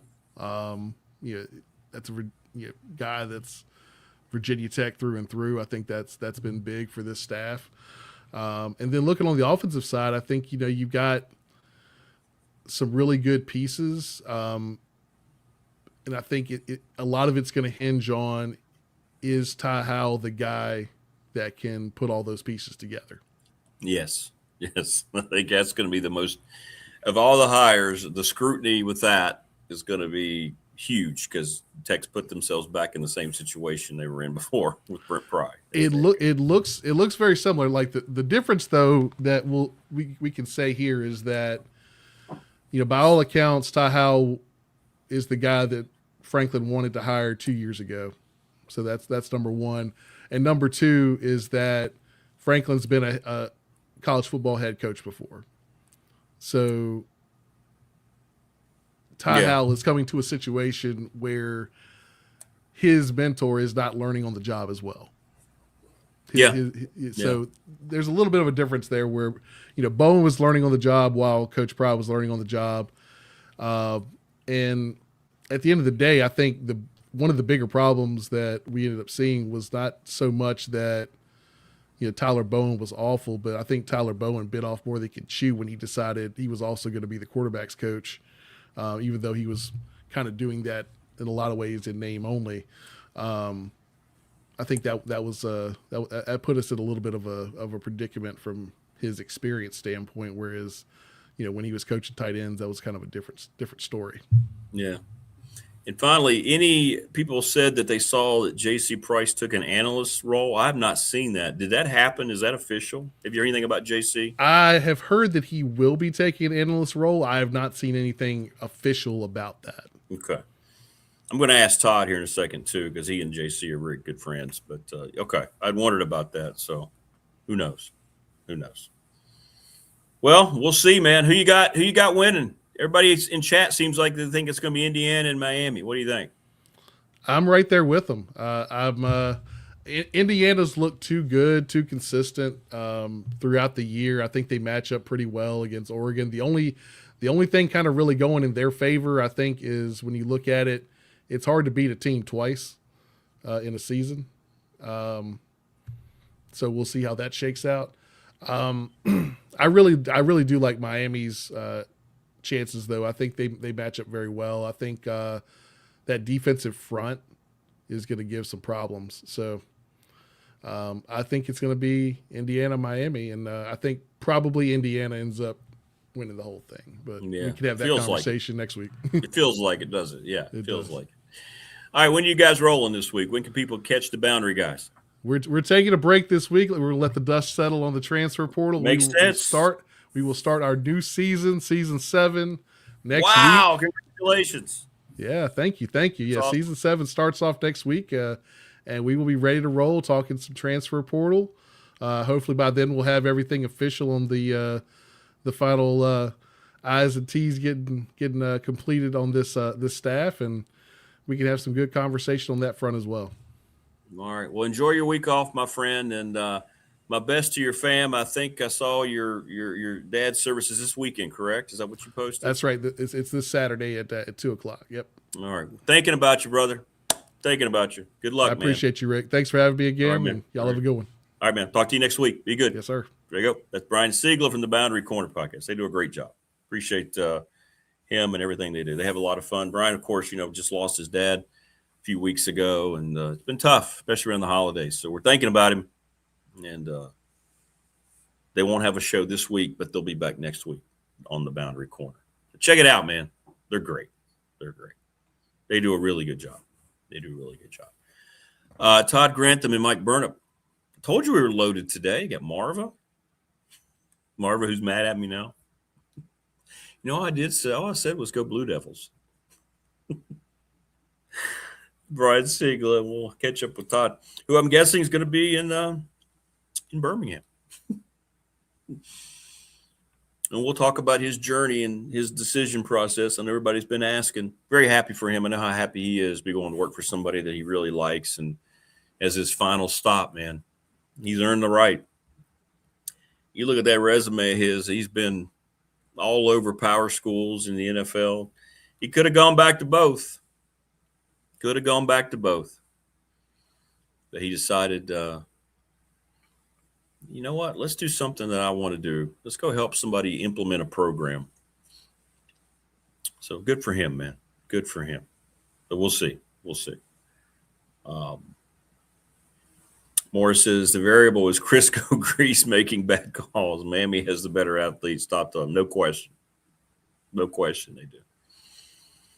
Yeah, Miami's always looked like Selma Hayek walking into a room, and then they end up performing like Ruth Buzzy from the old. Does anybody know who Ruth Buzzy is?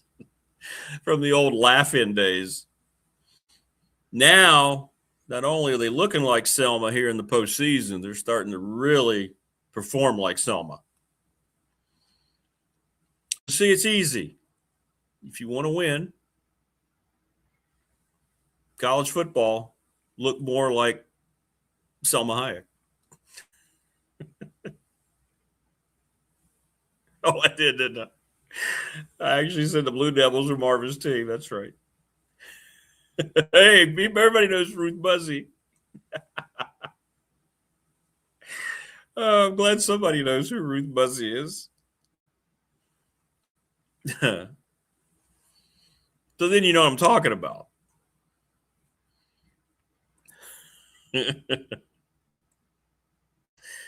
I mean, you want to walk around and look like this, right? This is what you want in the postseason.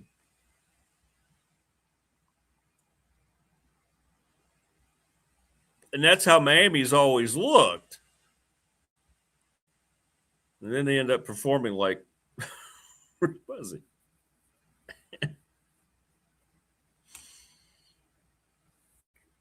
I don't know what Ruth Buzzy was in other than Laugh-In, to be honest with you. I'm not sure.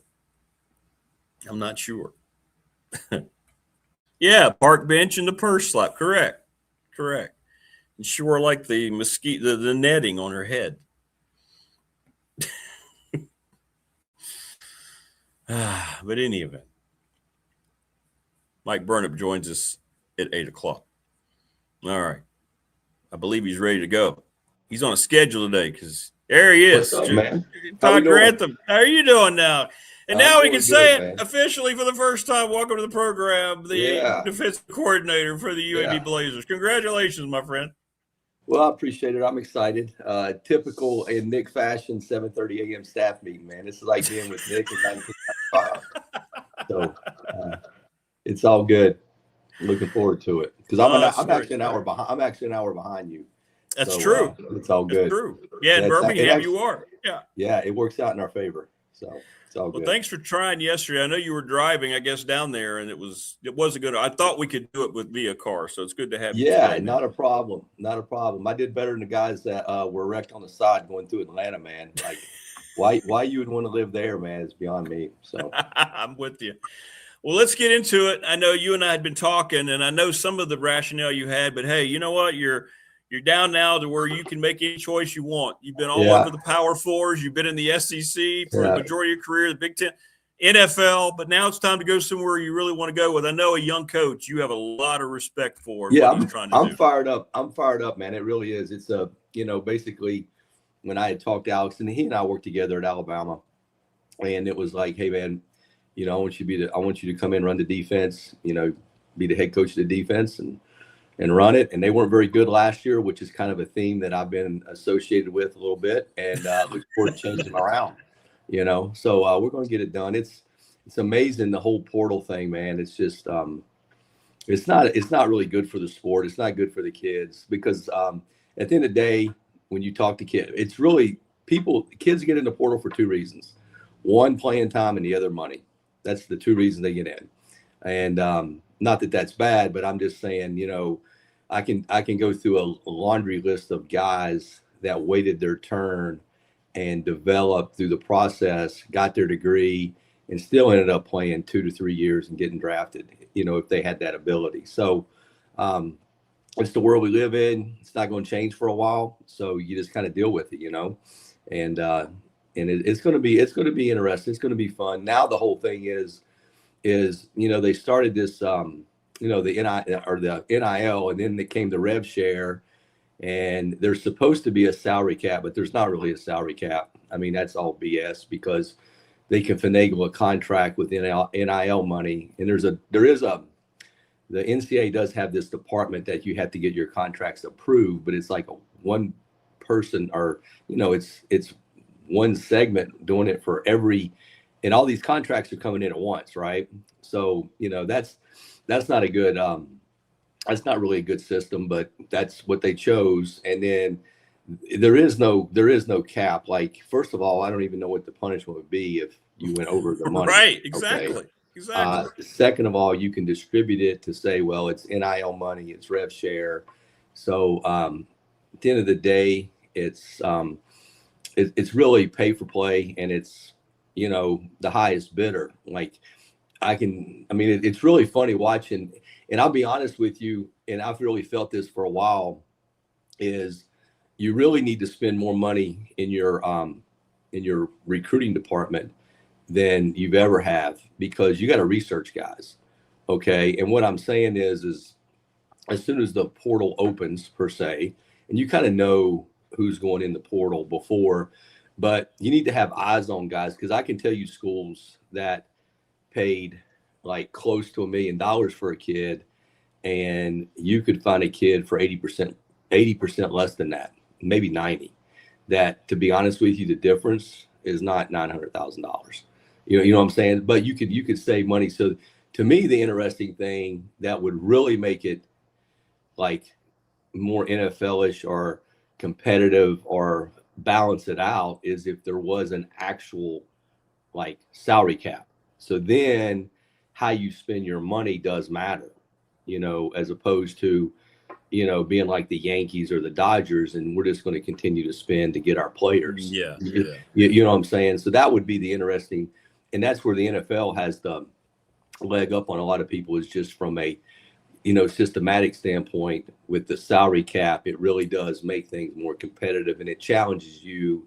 It really challenges you to find players though, because like I told you before, when I was in the National Football League, you had your stars that everybody knows about, but 80% of your guys you could shake them up and they could be other guys. You know what I'm saying? They're just your core guys, and they're solid and all that kind of thing. So that to me would be the thing that would make it a little bit more of a level playing field, and truthfully become more parity than you're kind of seeing now.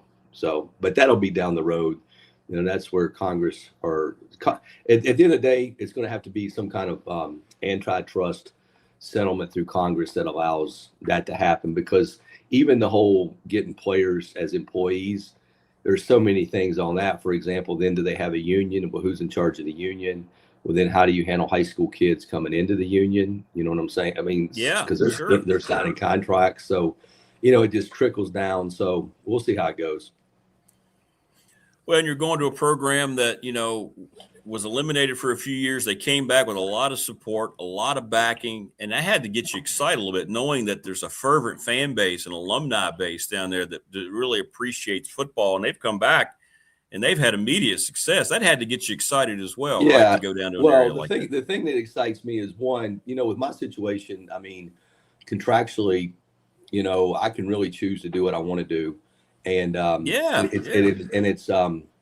it's in a part of the country I want to be in. Okay, so I get to be in the southeastern part of the country, which I really like, and football is important there.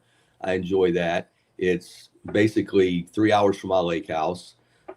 You know, my son's going to be on staff. I've already had him looking at like bottom end guys and things like that. He actually found one yesterday. He was all fired up. It's kind of like, you know, so I had to pass him along to a couple, you know, higher ups and everything, and everybody liked him, and so that kind of got rolling. But it's just like more eyes, right? But anyway, he's on staff, and then my daughter's only an hour away from me, so everybody's kind of close. So that makes it important to me. That's awesome. And then the history of the school, you know, when Bill Clark was there, they were really good, and they want to be good. And I got a lot of respect for him and what he's done through his career.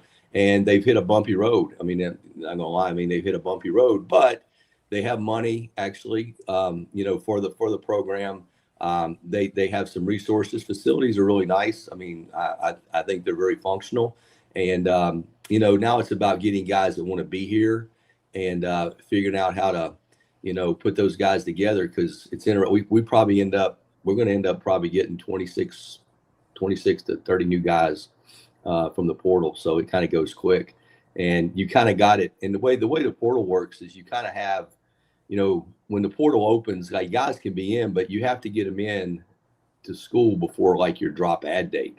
So everybody's ability to get them in school is different. Meaning if your drop add date is the 15th of January, well, then you got till the 15th. If it's the 25th, you got to the 25th. Right. So, you know, that's another thing that's not a level playing field from that standpoint. And then to top it all off, you know, the illustrious game planners decided to put a coaches convention in the middle. So from January the 12th to the 14th is what they call a dead period. So what that means is nobody can come on campus. So you're in a portal system to really get your players for next year, and you can't do anything for 3 days, the 12th, 13th, and 14th. So that's another example of the calendar not being where it needs to be. Just like you have coaches that are head coaches trying to get players for next year, you know, at Oregon, for example, and they're playing in a championship game this week. So, you know, not the greatest planning, but, you know, we all figure out, we're all problem solvers, right? You got to figure out your problems and deal with them and go on. So it'll be interesting to see how it all plays out, but it's kind of chaotic right now.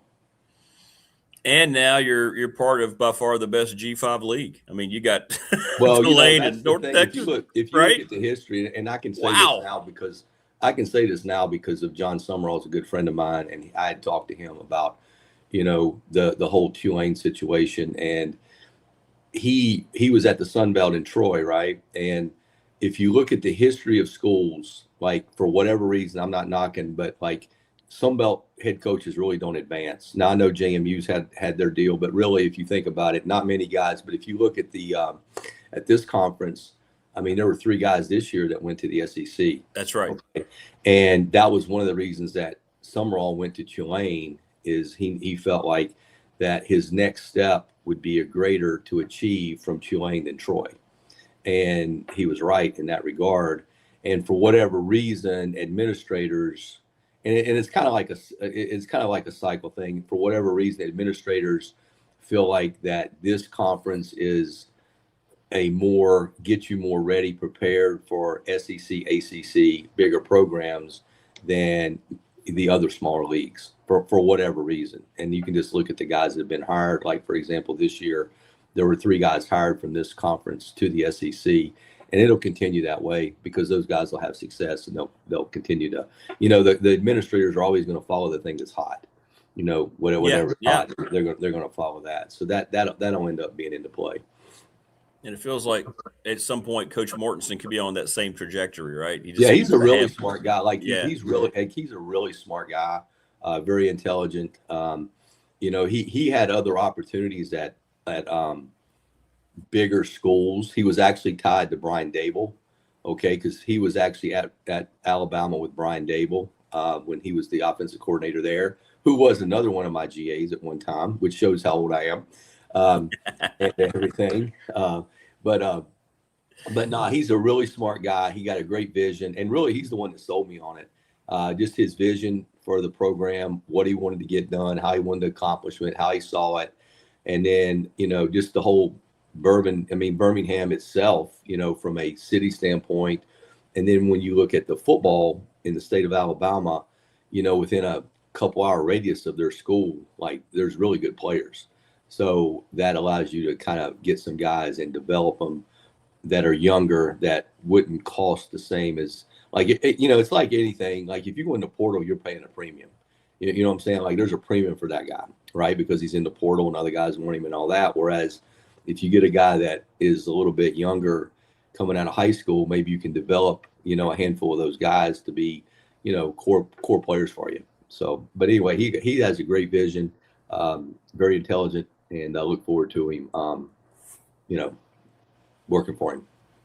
Do you feel like, Coach, that UAB is the type of place that you can rely more on getting high school kids in and keeping them there long term? I think that whether you're at this level, SEC, I think at whatever level you are, you have to develop the players because it's not sustainable to be able to go out and just buy, those guys. That's why when you look at, for example, when I look at the Indiana thing, because you always study things that happen, Indiana and the success that Kurt's had there is really a perfect storm. Meaning, so what if you really think about it, it's a numbers thing with Indiana. So when he went there, he took 13 players from JMU. Okay. And those were obviously core guys. Yeah. Solid guys. They were older guys too, meaning they had 1 to 3 years. Okay. Most of them had 2. All right. So just on defense, for example, there's 6 starters from that unit. Okay. Well, Tom Allen was at Indiana and he had done a good job there, but they didn't put the resources in that they are now, but he had recruited well because they had went to a bowl game. They had been to, so it wasn't like, for example, when I went to Oklahoma State last year, they were 0-9 in the league. Like when Tom Allen was there, they were competitive. Okay. So you got 13 guys coming from JMU. You got 10 to 12 guys that are solid core guys already there. So now you have 23 to 25 guys in your program right now that are considered core guys. Okay. Well, then you're allowed to go out and, buy a quarterback, a couple defensive linemen, you're able to go out and buy the right guys. So the combination of being able to come from a lower level school and bring in 13 guys, 10 to 12 guys already there, and then having the resources to be able to go out and get a quarterback, a couple D linemen, a corner, a wide receiver, you end up with what you had. It's just a numbers thing. It's like the old days, like you had AA, single A, triple A, right? Well, at the end of the day, basically Indiana was able to take JMU's roster and pick the 13 best players, and they were able to pay them a minimum because nobody really knew about them other than, the coaches that are going to Indiana with them. So they take them with them. There's already 10 to 12 guys there.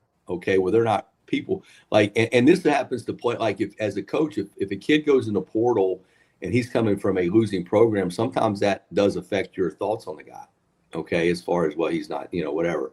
So it's really a perfect storm. So getting back to your point is, I still think you got to develop guys, you got to find guys, even if you get 10 guys.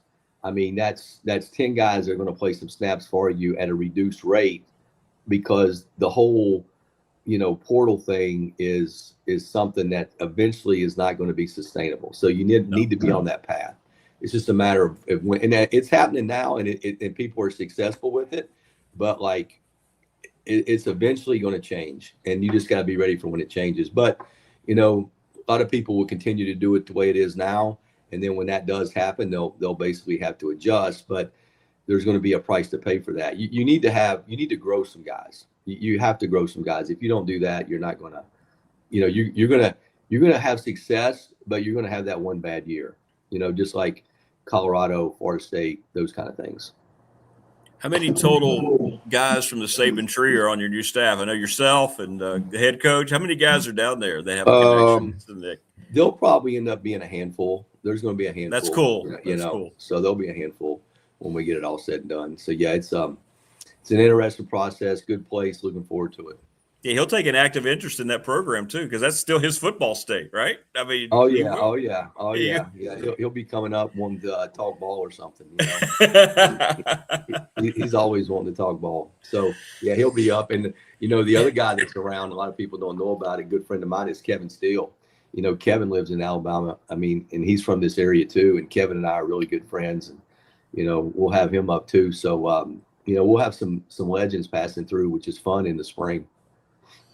What about your defensive philosophy matched up with Coach Morton? People are asking what kind of defense you guys are going to be running in 2000. Yeah, I mean, at the end of the day, you've got to be physical. I mean, you got to be fast, physical, and aggressive. It really all starts up front.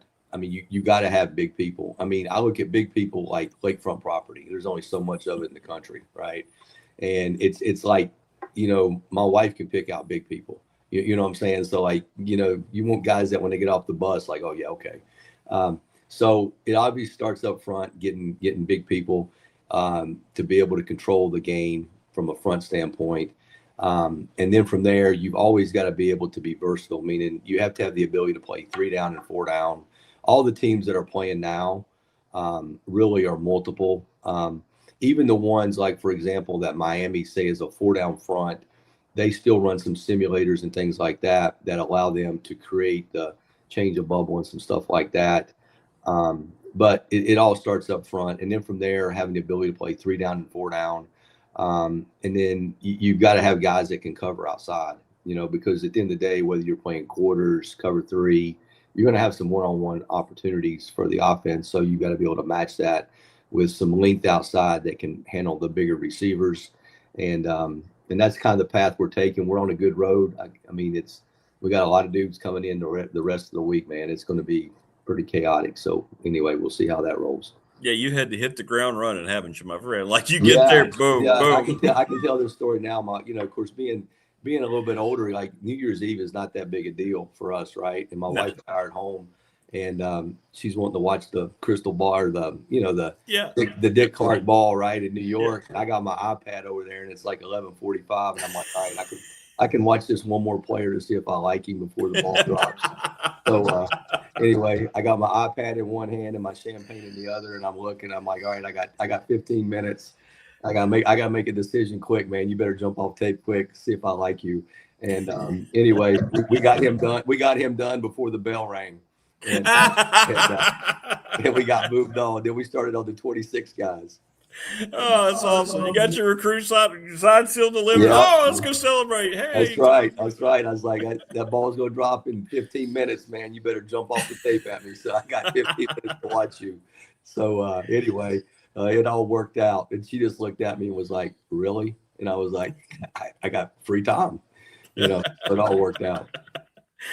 Hey, I know you're really good friends with JC Price. Everybody's asking, is he going to end up doing something at Tech as an analyst? I don't really know yet. I talked to JC yesterday. I think that's in flux. He's really a good coach. He is a good coach. If you look at Virginia Tech, he's kind of like what we're all about. He's a hard worker. He's a grinder. He's smart. He's done a lot for that program. I mean, obviously, the right thing to do from their perspective is to make sure that people like him are taken care of. Correct. But that's up to the new administration and what they want to do. But that's just my 2 cents on that. Yes. But obviously, I'll see what's happening with him and stay in touch. Okay. All right. Well, that's good. That's good. People have been wanting to know. Well, listen, my friend, I know you got to get ready for your meeting, and I hope you can still come on. I hope we can still. We're gonna figure it out. I got that was the first thing I put in my contract. We'll figure it out. We're gonna be coming on. Stay a part of the New River Valley and what's going on back that way. Hey, you can use it as a recruiting advantage. Who knows, right? Well, oh yeah, whatever we can do to help make it work. Whatever we got to do, man. Well, congratulations, brother. I'm excited as hell for you, man. And I'm so glad you're able to go somewhere you wanted to go for all the right reasons, man. Everybody's excited. Yeah, it's a lot of fun. I'm looking forward to it. It's a lot of fun. I did notice that, like, damn, there's a lot of young people around here. Like, you know, from like, so anyway, it's all good. All right. Well, tell Coach we said hey, man, and we'll talk again soon, brother. Congratulations. Go care. Blazers. Go Blazers. Right. Go Blazers, bud. Bye-bye. All right, brother. There you go. Todd Grantham. There you go. Great stuff. That deserves a round of applause right there. That's great. I'm so happy for him. That's just cool. He took us right inside getting a recruit. Let's give him a nice, that's funny here. There we go. That's for Todd. There we go. Yeah. Good stuff, man. Good stuff. Went to a place that he wanted to go to, the Saban connection. I love it. Man, I guess if we ever need to get a final answer on who's the most influential coach of all time, it's Nick Saban, especially in modern times. Look how many guys just continue to pop up that at some point were part of him at whatever stop. Todd, Coach Mortensen, it's great. And he's in a heck of a league, man. You're in the American Conference. It is the premier G5 league. You had 2 teams that finished ranked in the top 25. I think at one point they had 4 teams ranked this year.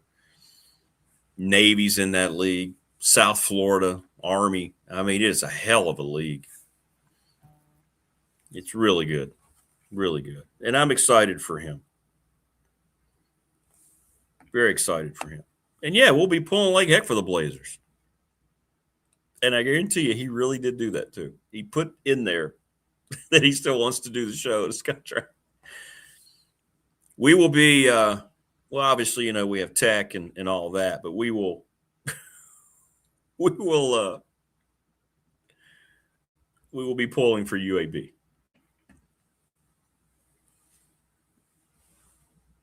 Back to the McClellan chiropractic chat room here while we await my Burnop. Did I watch Gary Clark? I was really young, but I remember my day. We went to a game. I want to say that Gary was still playing. Yeah, he was number 84. So I do remember Gary Clark being on the field. I was very small, very young, but yeah. I know Gary Clark was the first great player, of course, played for the Redskins all those years. Jacksonville Bulls. He was a JMU Duke. So, but yeah, not really Prometheus. I kind of remember hearing his name being there, you know. Great player, man, obviously. Great player. Is he considered the best player? Wow, that's tough. Certainly the best wide receiver / kick returner. And obviously he made it in the NFL. Jeff King made it in the NFL. We've had NFL guys. Is he the best player? That's a great question. That guy we just talked to was 2-time All-State. I don't know if he was the best player. He developed very well in college and got better and better and better. So he was on a trajectory. And TP, if you're still around, I think Gary only played for Coach Hicks the 1 year, right? That was his senior year. Is that right? I think that's right. That 79, 80 year. But definitely obviously you look at his pro career. A lot of times we look at how guys turned out once they leave a place, and we think that makes them the best where they were. Now, he was exceptional. But, yeah. Gary's still around. So Gary was a year ahead of TLB 82. So he graduated in 81. So he'd have been there. Maybe he played 2 years for Coach. I don't know off the top of my head. TP would know. Tony Powell would know. Yeah, he went into private business, and I haven't heard much from Gary. Yeah, we had him on the show a lot. First run of the radio show. He would come on a lot. Great player. Shane Graham. Best kicker ever, Shane Graham. All those years in the NFL. I guess highlighted by the Bengals. Chris Kinzer got a cup of coffee in the NFL. Mickey Thomas was an exceptional kicker. We've had great kickers through Pulaski County history. There's no question about that. No question. But best player in high school, that's tough. Those early teams for Coach Hicks had some really good players. I played with two. That guy and Jack Turner.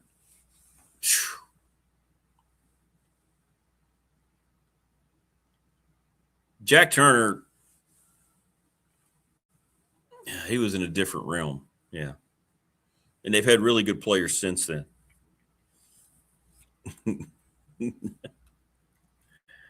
Oh, that's cool. TLB's brother still cuts Shane when he is in town. That's cool.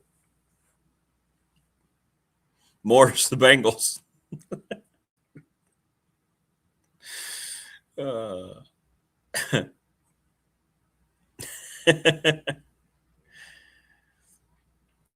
going to amp up Morris's segment here on the show, by the way. We got an announcement coming here as soon as I get with Morris about the particulars. Ready, Set, Fund is ready for you.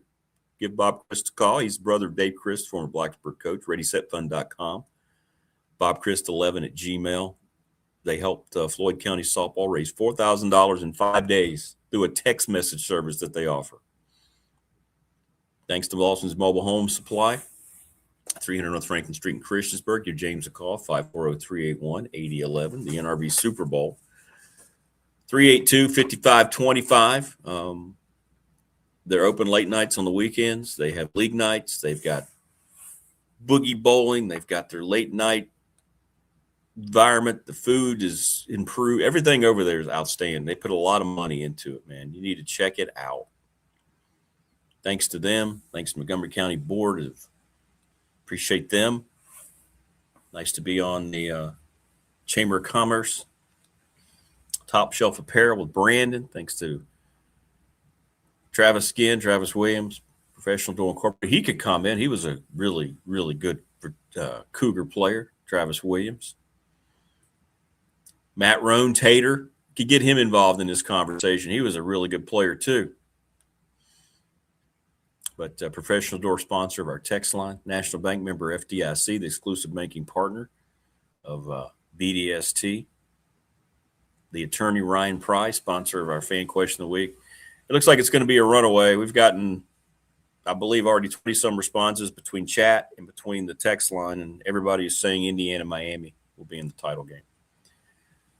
Little River Heating and Air, 1095 Radford Street in Christiansburg. Thanks to Charles Lee. Give them a call today, 540-553-2971. Don't mess around with your heating and air units. Call the best, Little River Heating and Air. Pulaski County Sports and Entertainment, Tim Miller. He'll be back on. Jonathan Sweet. They got some more major announcements coming up. Got an email from them. We're excited, and I'm so honored that they are the presenting sponsor of this program. Mark Hunley, McClellan Chiropractic. I need to get Mark's T-shirt this week. I got to get Travis his T-shirt this week. Maybe after Wednesday, maybe Thursday I'll do that. And Family Fencing, of course, sponsor of our studios here in Reiner. Give Jason Green a call, 540-200-8294. Wayne, you should call Jason. They'll come down and take care of your fence. Doesn't matter where it is. They're the best at what they do. Let them have your yard ready for the weather that's about to be gone here in a couple months, and we'll get warm again. Yay!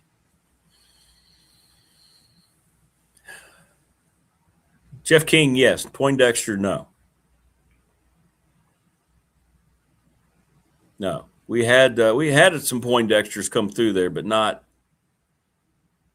the great UVA player, no. Not Anthony. Anthony did not play for Coach Hicks. Laughers live longer. Correct, Morris. My mom had this great thing. I still have it somewhere. It was a picture of a hyena on a little card, and it said, "He who laughs," and it said ... lasts. You know, a little play on the "he who laughs," who laughs last. No, this was "he who laughs lasts."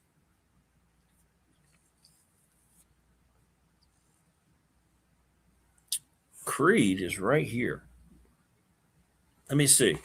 Creed, I don't know if I can turn that. No, I can't turn that. Creed is right here. He is right here, sleeping beside me in my Radford University chair. So he is getting ready, TLB.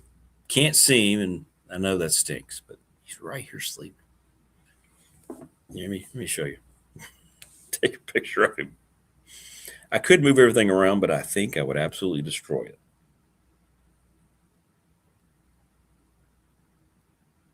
There you go.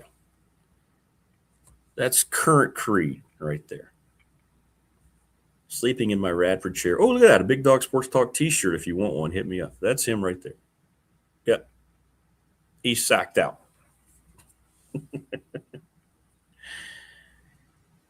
He who laughs lasts. Correct. You have to laugh now. You go insane. Yeah, Jefferson Forest for Poindexter. There we go. Jefferson Forest. That makes a lot of sense. Jefferson Forest. That is correct.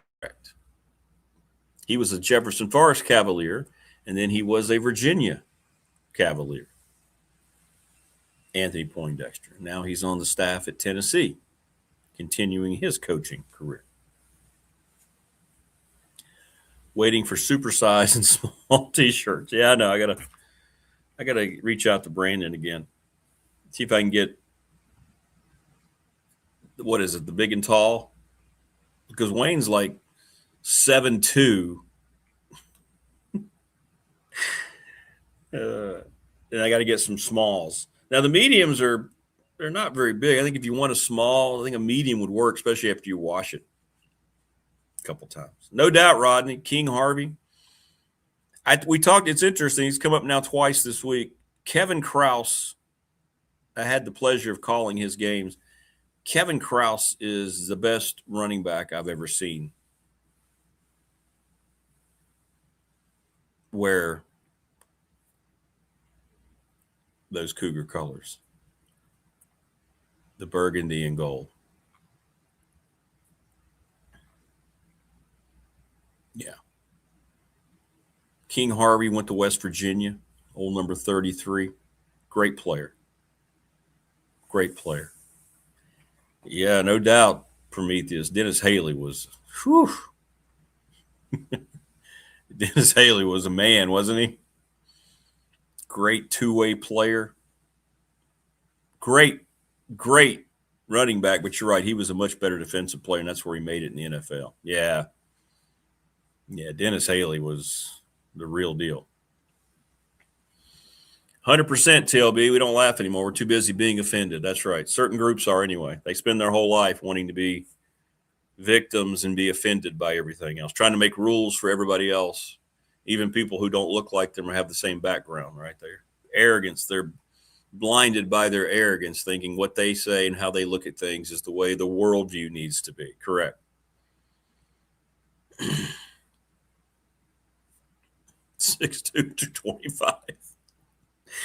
And built like a wall. Built like an absolute wall. Yes. Huge.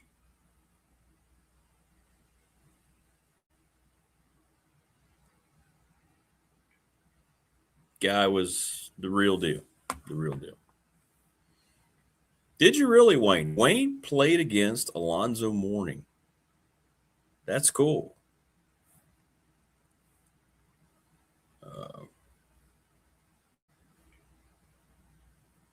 Wow. I didn't realize you played with Alonzo Mourning. That's awesome, man. Congratulations. Well, it probably didn't go well for you, so maybe congratulations. Always goes well. We're joined by that man, the veteran. Heck, for many people, he's the face and voice of Virginia Tech, Mike Burnop. What's up, Mike? Good morning. How are you? Good morning, Rick. I'm doing well. How about you? Doing okay, man. Doing okay. Thanks for jumping on. Happy New Year, by the way. Yeah, same to you. Came quick and a little frost on the pumpkin out there this morning. It was so nice being in Florida with that warm weather, and now you come back to this. It's like, ooh. Yeah. At least it's warming up a little bit in the afternoon. Yeah, it is. It is. That's true. Yeah, you come back. It was kind of a culture shock. Oh, yeah, that's right. It's winter, isn't it? Yeah, wintertime, chilly, about 30 degrees different. But the days are getting a little longer. There's light at the end of the tunnel. Yep, there's light at the end of the tunnel. Well, I know nothing's been made official yet, Mike, so I can't ask too many questions, but it looks like everything's progressing well for James Franklin's first portal class, does it? Following up what he did, in the high school. So yeah, it really does. Look like it's coming together pretty well. He's got that staff pretty much intact. Rick, he came in on the basketball game against UVA on Saturday, this past Saturday. He, I guess it was 2 Saturdays ago. He came on the air because he was with TV at the under 12 timeout. And then he came on with us at the under 8 timeout. And he said he had one staff member, the main staff, left to fill. And then he was going to attack the portal. And obviously they'd already done some work in that regard. And he gave a lot of great information. I encourage people to go out there and listen. It was posted out there. And gosh, the thing had like 40,000 views.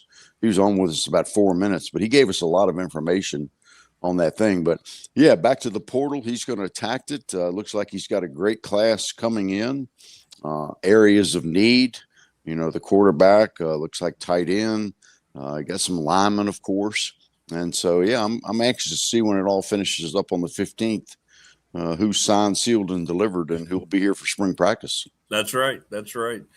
Well, it's everything that's going on in college athletics, it's crazy, isn't it? And you've done this a lot longer than, I have, and you've seen all this happen and coming and going. Of course, you played at Tech. And what do you make of all this with the portal? How do you just sit back and watch all this stuff? Even though I know it's the way everybody has to do business, but isn't it just, it's mind blowing, isn't it? Yeah, it is. And I hope they fix it somehow. I think it's unfair to these teams that are still playing that they sitting there and all this portal's open and they're trying to concentrate on getting a win in the college football playoff. And yet you got the portal that people are stealing players out quick, fast, fast, right and left. That's right. Coaches can't coach in the game. And the situation at Ole Miss is a hot mess with that going on down there. Who's coaching, who's not, who's at LSU. I mean, the whole thing needs to be fixed. And I think Nick Saban's the guy that could probably fix it if they would listen to him and make him the czar of college football. I think he could get this thing back on track and maybe have one portal window. If you're going to make it like the NFL, make it like the NFL. Have it a different calendar for the season. And so you won't have these issues with these coaches now that are in limbo and coaches getting fired so quick and all that sort of stuff. Let them finish out the year. Let them finish out with their teams. I think it's unfair for the players a little bit. And it's like looking at Oregon in the playoffs. Those dudes got to travel their fannies off just to get to these playoff games. Yeah. Play the game at home for the first round or something. I mean, if you deserve a bye, if you're that good to get the first 4 byes, play the game at home. I know the bowls are important and all that, but somehow incorporate them in. But this thing now is just a hot mess. It seems like it's just getting worse by the day. And the money that the fans are having to spend to go see these games. Exactly. And you got empty seats at the Orange Bowl. I mean, come on. This thing, it can't be that hard to fix. Yeah, and you're right. And I don't know who's even. There's nobody even around to fix it, is there? Like that's why we need somebody to be a czar. We don't have anybody to even. I don't know how anybody can even remotely approach this and try to fix it right now. I know that's the problem, and I think Saban's got some great ideas, and I think changing that calendar to kind of match up with the NFL might help. I think having a salary cap would certainly help. The money that some of these kids are getting to be a quarterback in college football is ridiculous. It's just the whole thing just needs to be fixed and have some guardrails up because it's just like the Wild West out there. Mike Burnop joining us on the program. Thanks to Louise Baker, the Louise Baker team, Long and Foster Realtors. Wild West is a great way to say it, Mike. That's a great phrase to use. With all the bowls have been embarrassing. They're empty. There's nobody at these games, and sponsors are going to pull out of these bowls. They're not making money. I know they're showing up in the ratings. I think a lot of that's attributed just to bettors that are watching. Let's just say it the way it is. I think I saw that college football had 40% more activity from gamblers. I mean, the whole thing is just it's going to fall out at some point, isn't it? It's got to. You would think so. Yes, you would. And I know the viewership has been pretty good because, around Christmas time, what do? A lot of people are off. They don't have to work. Things are down and you want to watch a football game. So they'll turn it in, tune it in and watch it. And, there've been some good games and all, but yeah, you hate to see all the empty seats and all that sort of stuff. And again, with these teams that are playing in the football playoff, it's just, they're fans. I mean, they're asking them to do an awful lot, spend a lot of money to go here, there, and everywhere, and still maybe 2 more games left, right? That's right. It's like, good gracious. You talk about a money pit now. Well, that's what you said. I was thinking, says Signetti over the weekend, and I know they're off to a great start in the portal, but he had to host like 5 guys, and he's like, I need to be sitting down focusing on what's going on with their rematch with Oregon. I need to sit down with my coaches. I don't have time to do this. And I think that's how he said, look, guys, you want to come here? I'm getting ready to prepare for the national semifinals, blah, blah, blah. I got to go. Yeah. I need to be concentrating on the game plan. I need to be game planning, not roster planning. And, it's just unfortunate that that's the way it is. But for those teams, it's just kind of sad that they have to deal with it when it's like it's almost like you're penalizing the teams in the playoff because, they need to be concentrating on their rosters or their game management and whatnot. And yet they got to sit there and worry about, who's going to be on my squad after the playoff is over. Yeah. That's right. That's right. It's like, it's just not a good system. It seemed like at all.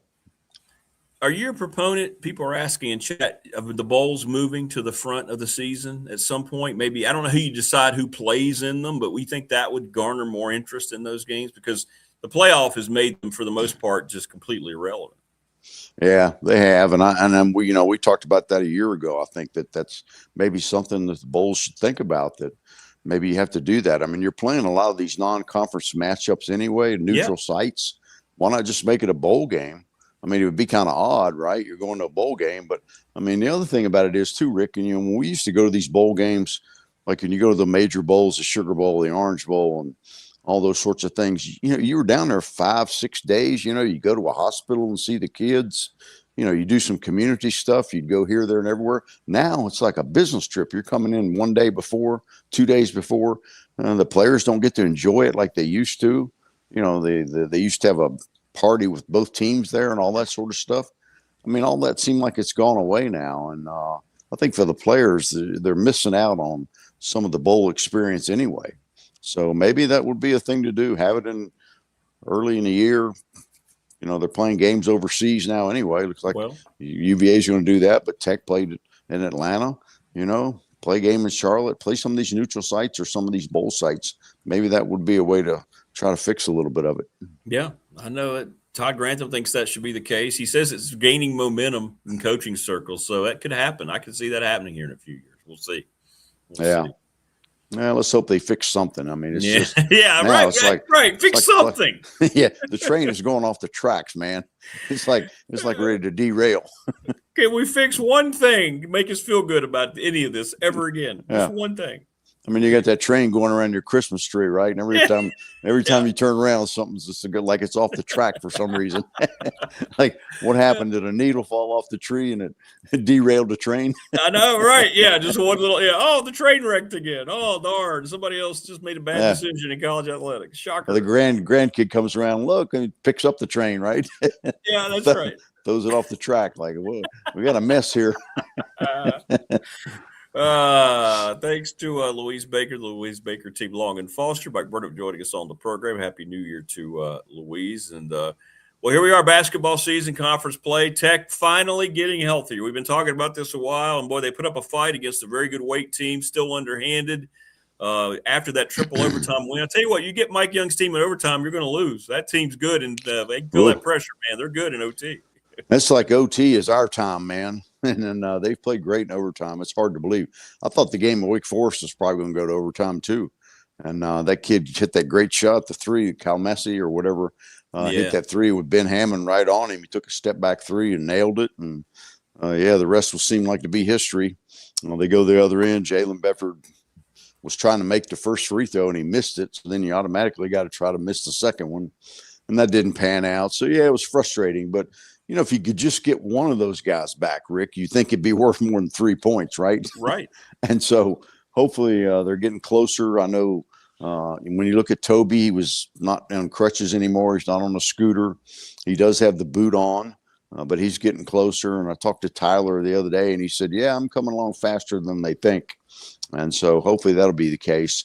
And, big old Tony Dorn, he was doing some stretching on the sideline, trying to get his back in shape. And so hopefully they'll get one of those guys back this week, because all of a sudden you look at these two teams that are coming up here next, Stanford and Cal. It's like Stanford goes and beats Louisville, right?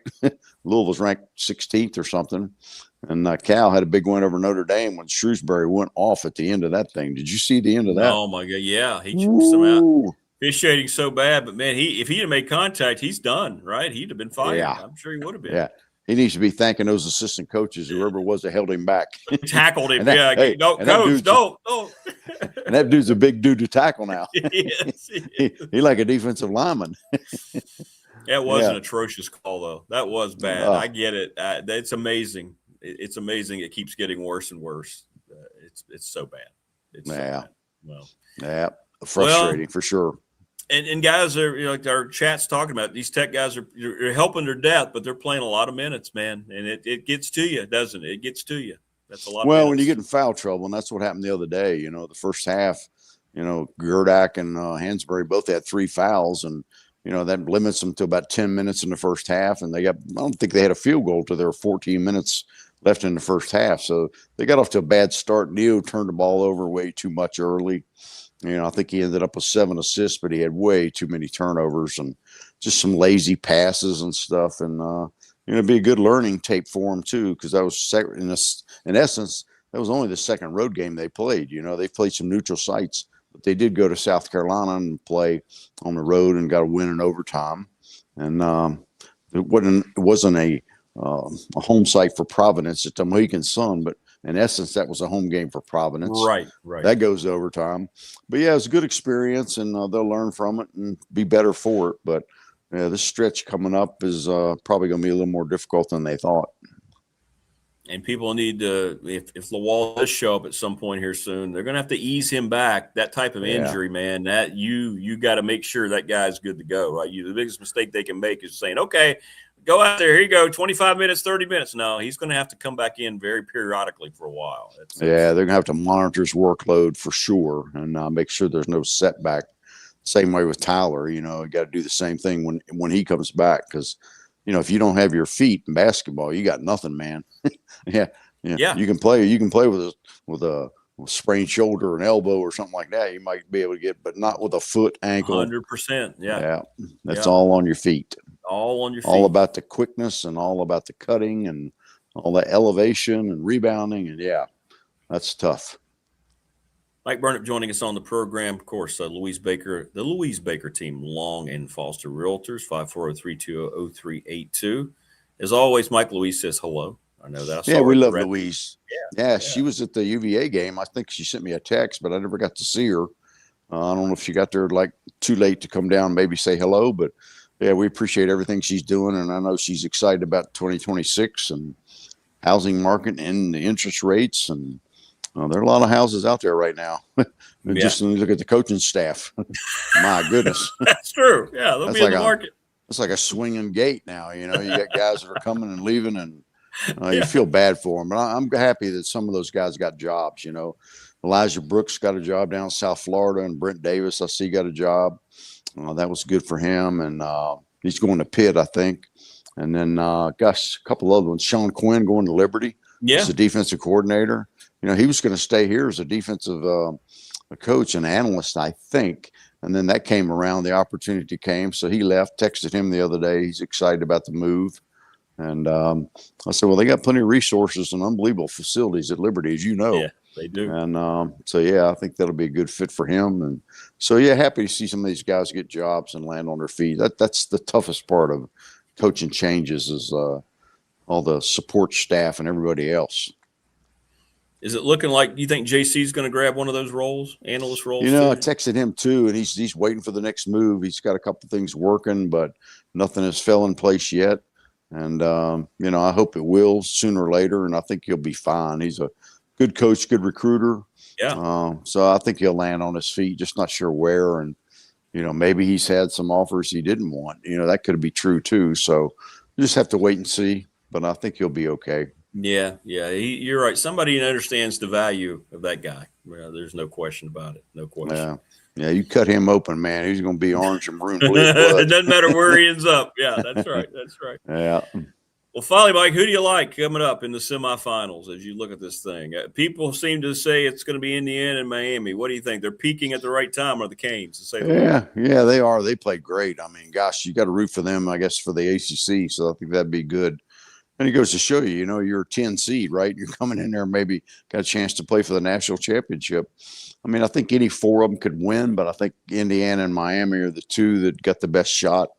I think that mess at Ole Miss is going to eventually catch up with them with some of the stuff outside the lines that's happening, with the coaching and who's in, out, and, the continuity, the consistency and all that, chemistry. I think that'll catch up with them. Miami's playing well. And gosh, who could fall to Indiana? I mean, they just blew Alabama out of the water down there. And, I mean, they're just hitting on all cylinders, got the Heisman Trophy quarterback. So I just think that those two, it's going to be those two. But we'll see. I mean, that's why you play the game. But it'll be fun Thursday and Friday night to watch them. How much do you put stock in? Everybody says about that Indiana game, it's tough to beat a team twice and all this. But, I don't know how much that matters as much as it used to.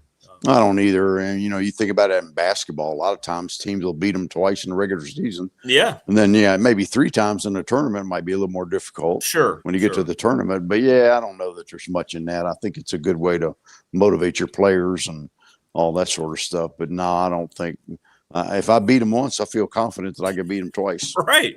Yeah. If you play your best, that's what Coach Elmo said. He breaks it down. If Indiana plays their best, they're going to win the game, right? If they just do the things that they do and they don't have mistakes, they're going to win the game because they're the better team. And I guess that's a good way to look at it. So yeah, St. Elmo would know. He would know. He knows. He's been around a while, and I talk to him quite often. He's a hoot now. Oh, I'll tell you.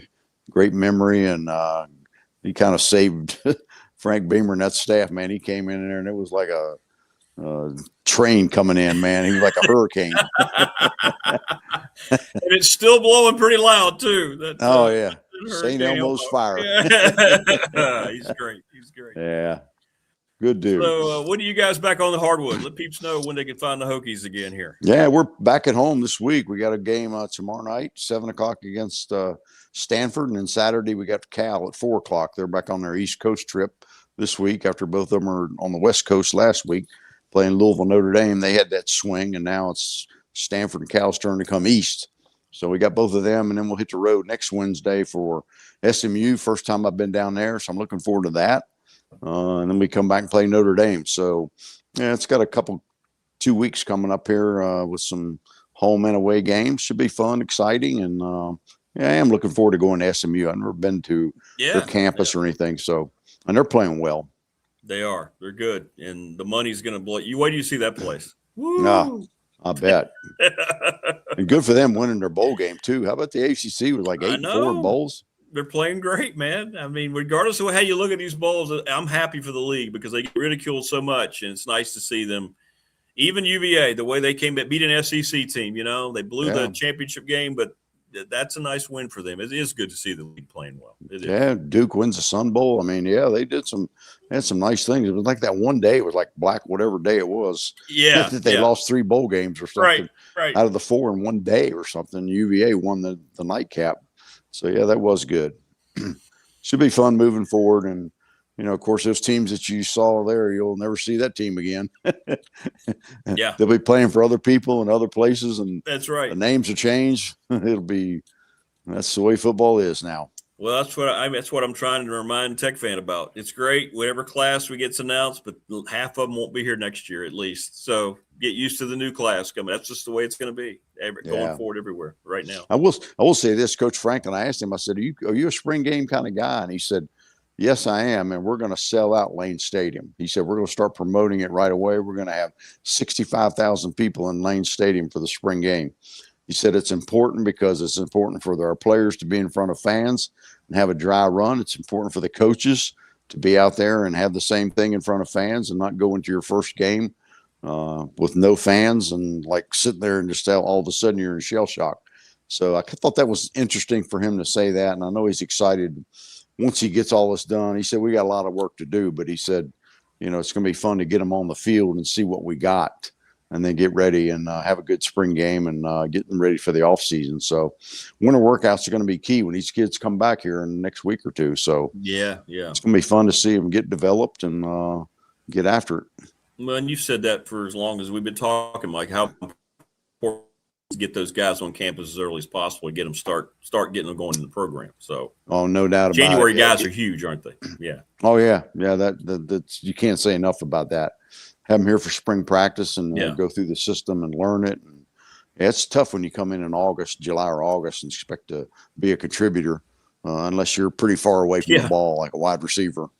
You can get by with that, but those linemen and all that, you can't do that. No. Can't do it. Quarterbacks, skill people, it's tough, yeah. Well, listen, great stuff as always, my friend. I hope you and Zach have a great call for the Cardinal singular coming to town. Yeah, who do you guys got this week? We got Presbyterian, who won their conference opener, and then we've got Asheville, who's always a tough game for us on Saturday. So we're home as well this week, so it's kind of nice not to have to travel. Yeah, absolutely. Good stuff. Well, good luck, and we'll talk to you next week. And thanks to Louise, and look forward to seeing her soon. And rock and roll home buying. Rock and roll home buying, baby. All right. Take care, Michael. Appreciate you. Nice to see you, Rick. Good stuff. Mike Burnop joining us. Thanks to Louise Baker team, Long and Foster, for making Mike's appearance possible here on the pro. If I was a cheerleader for BDST right now, I'd yell, hit that like button, hit that like button. Yeah, we need to get subscribers and likes. Share the link. If you have friends you work with that like sports, just tell them to subscribe. We don't bother them. It won't bother them at all. It doesn't cost a dime. Most of them probably have YouTube accounts anyway. Let's start the trek for 1,000 before YouTube starts jumping my ass. And that's going to happen sooner than later. We got to get up to 1,000. And we'll see how that goes. So hopefully as many people that respond to everything I post on the show Facebook page, we could just get like a quarter of those people to transfer over to subscribe, we would be in like Flint, as they say. But good info there. So J.C. Price is not part of the staff. And boy, I don't know, but just reading between the lines, talking to Todd and then talking to Mike, it feels like he may not be part of it. So that's why I wanted to wait. Somebody was saying it was reported somewhere, and that's why you got to watch out, man. People nowadays are so irresponsible with their information. They will hit anything to put out there. They hear like any kind of rumor just to get clicks. And I thought I would have heard about JC from people that I know, and probably from him, to be honest. But it sounds like there's some hoops that have to be jumped through there. I hope, as Todd said it very elegantly, that the new regime over there understands the value of that guy. There's certain guys, man. It's not every guy that has association with your program that you say you should keep, But J.C. Price is a different cat. That's a guy who's kind of heart and soul. Mike just said it. Doesn't matter where he ends up. He's always going to bleed orange and maroon. But sounds like to me he's got another opportunity or two outside of Tech. And I think that would be a big loss if that doesn't get done. And I think that would send a very negative vibe. So we'll see. We'll see. Wayne, no, Wayne says that I will be selling a BDST sexy calendar next year. Rick, okay, yeah, that's okay, yeah. The sexy calendar, me just wearing alternate, like, unnecessary uniforms. Well, there may not be a 2027 if we don't get to 1,000. So we got to get to 1,000 subscribers. I just say that because, you know, the 3-year window is automatically hit when you get 1,000. So you can kind of take a deep breath. So we need to get there. We have a lot of visitors all the time. I know that I did request, you've probably noticed, fewer bots. The last couple of weeks, we were getting a lot of bots, which is fine with the 2 streams. And I know a lot of people have access to the channel. But, yeah, we got to get the subscriber numbers up a little bit. It's not that many. It's just a little over 200. Then we'll be there. You would think we could do that. So let's work on that together as a fam here on the show. Or Rick sampling the entire Panera. It could be the calendar of irony. Yeah, I'm sitting there eating a Panera sandwich in a black Tech uniform. Yeah, it's true. Have me dipping the sandwich. It's, you know, rock hard. I should be wearing a welder's mask or something. Dipping it in the soup while wearing an unnecessary black Virginia Tech football jersey. Thanks to Morris. We're going to have to do some cool stuff coming up with Morris, so we're looking forward to that. And thanks to everybody.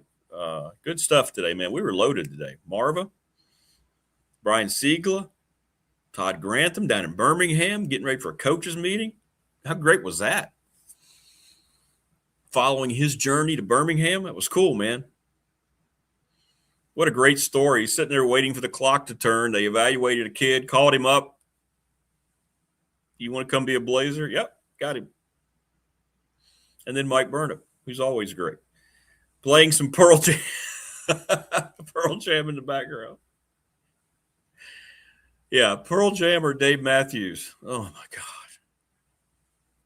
Wow. There are people who will listen to Dave Matthews and think they're listening to good music. I'm still bewildered by that, but that's true.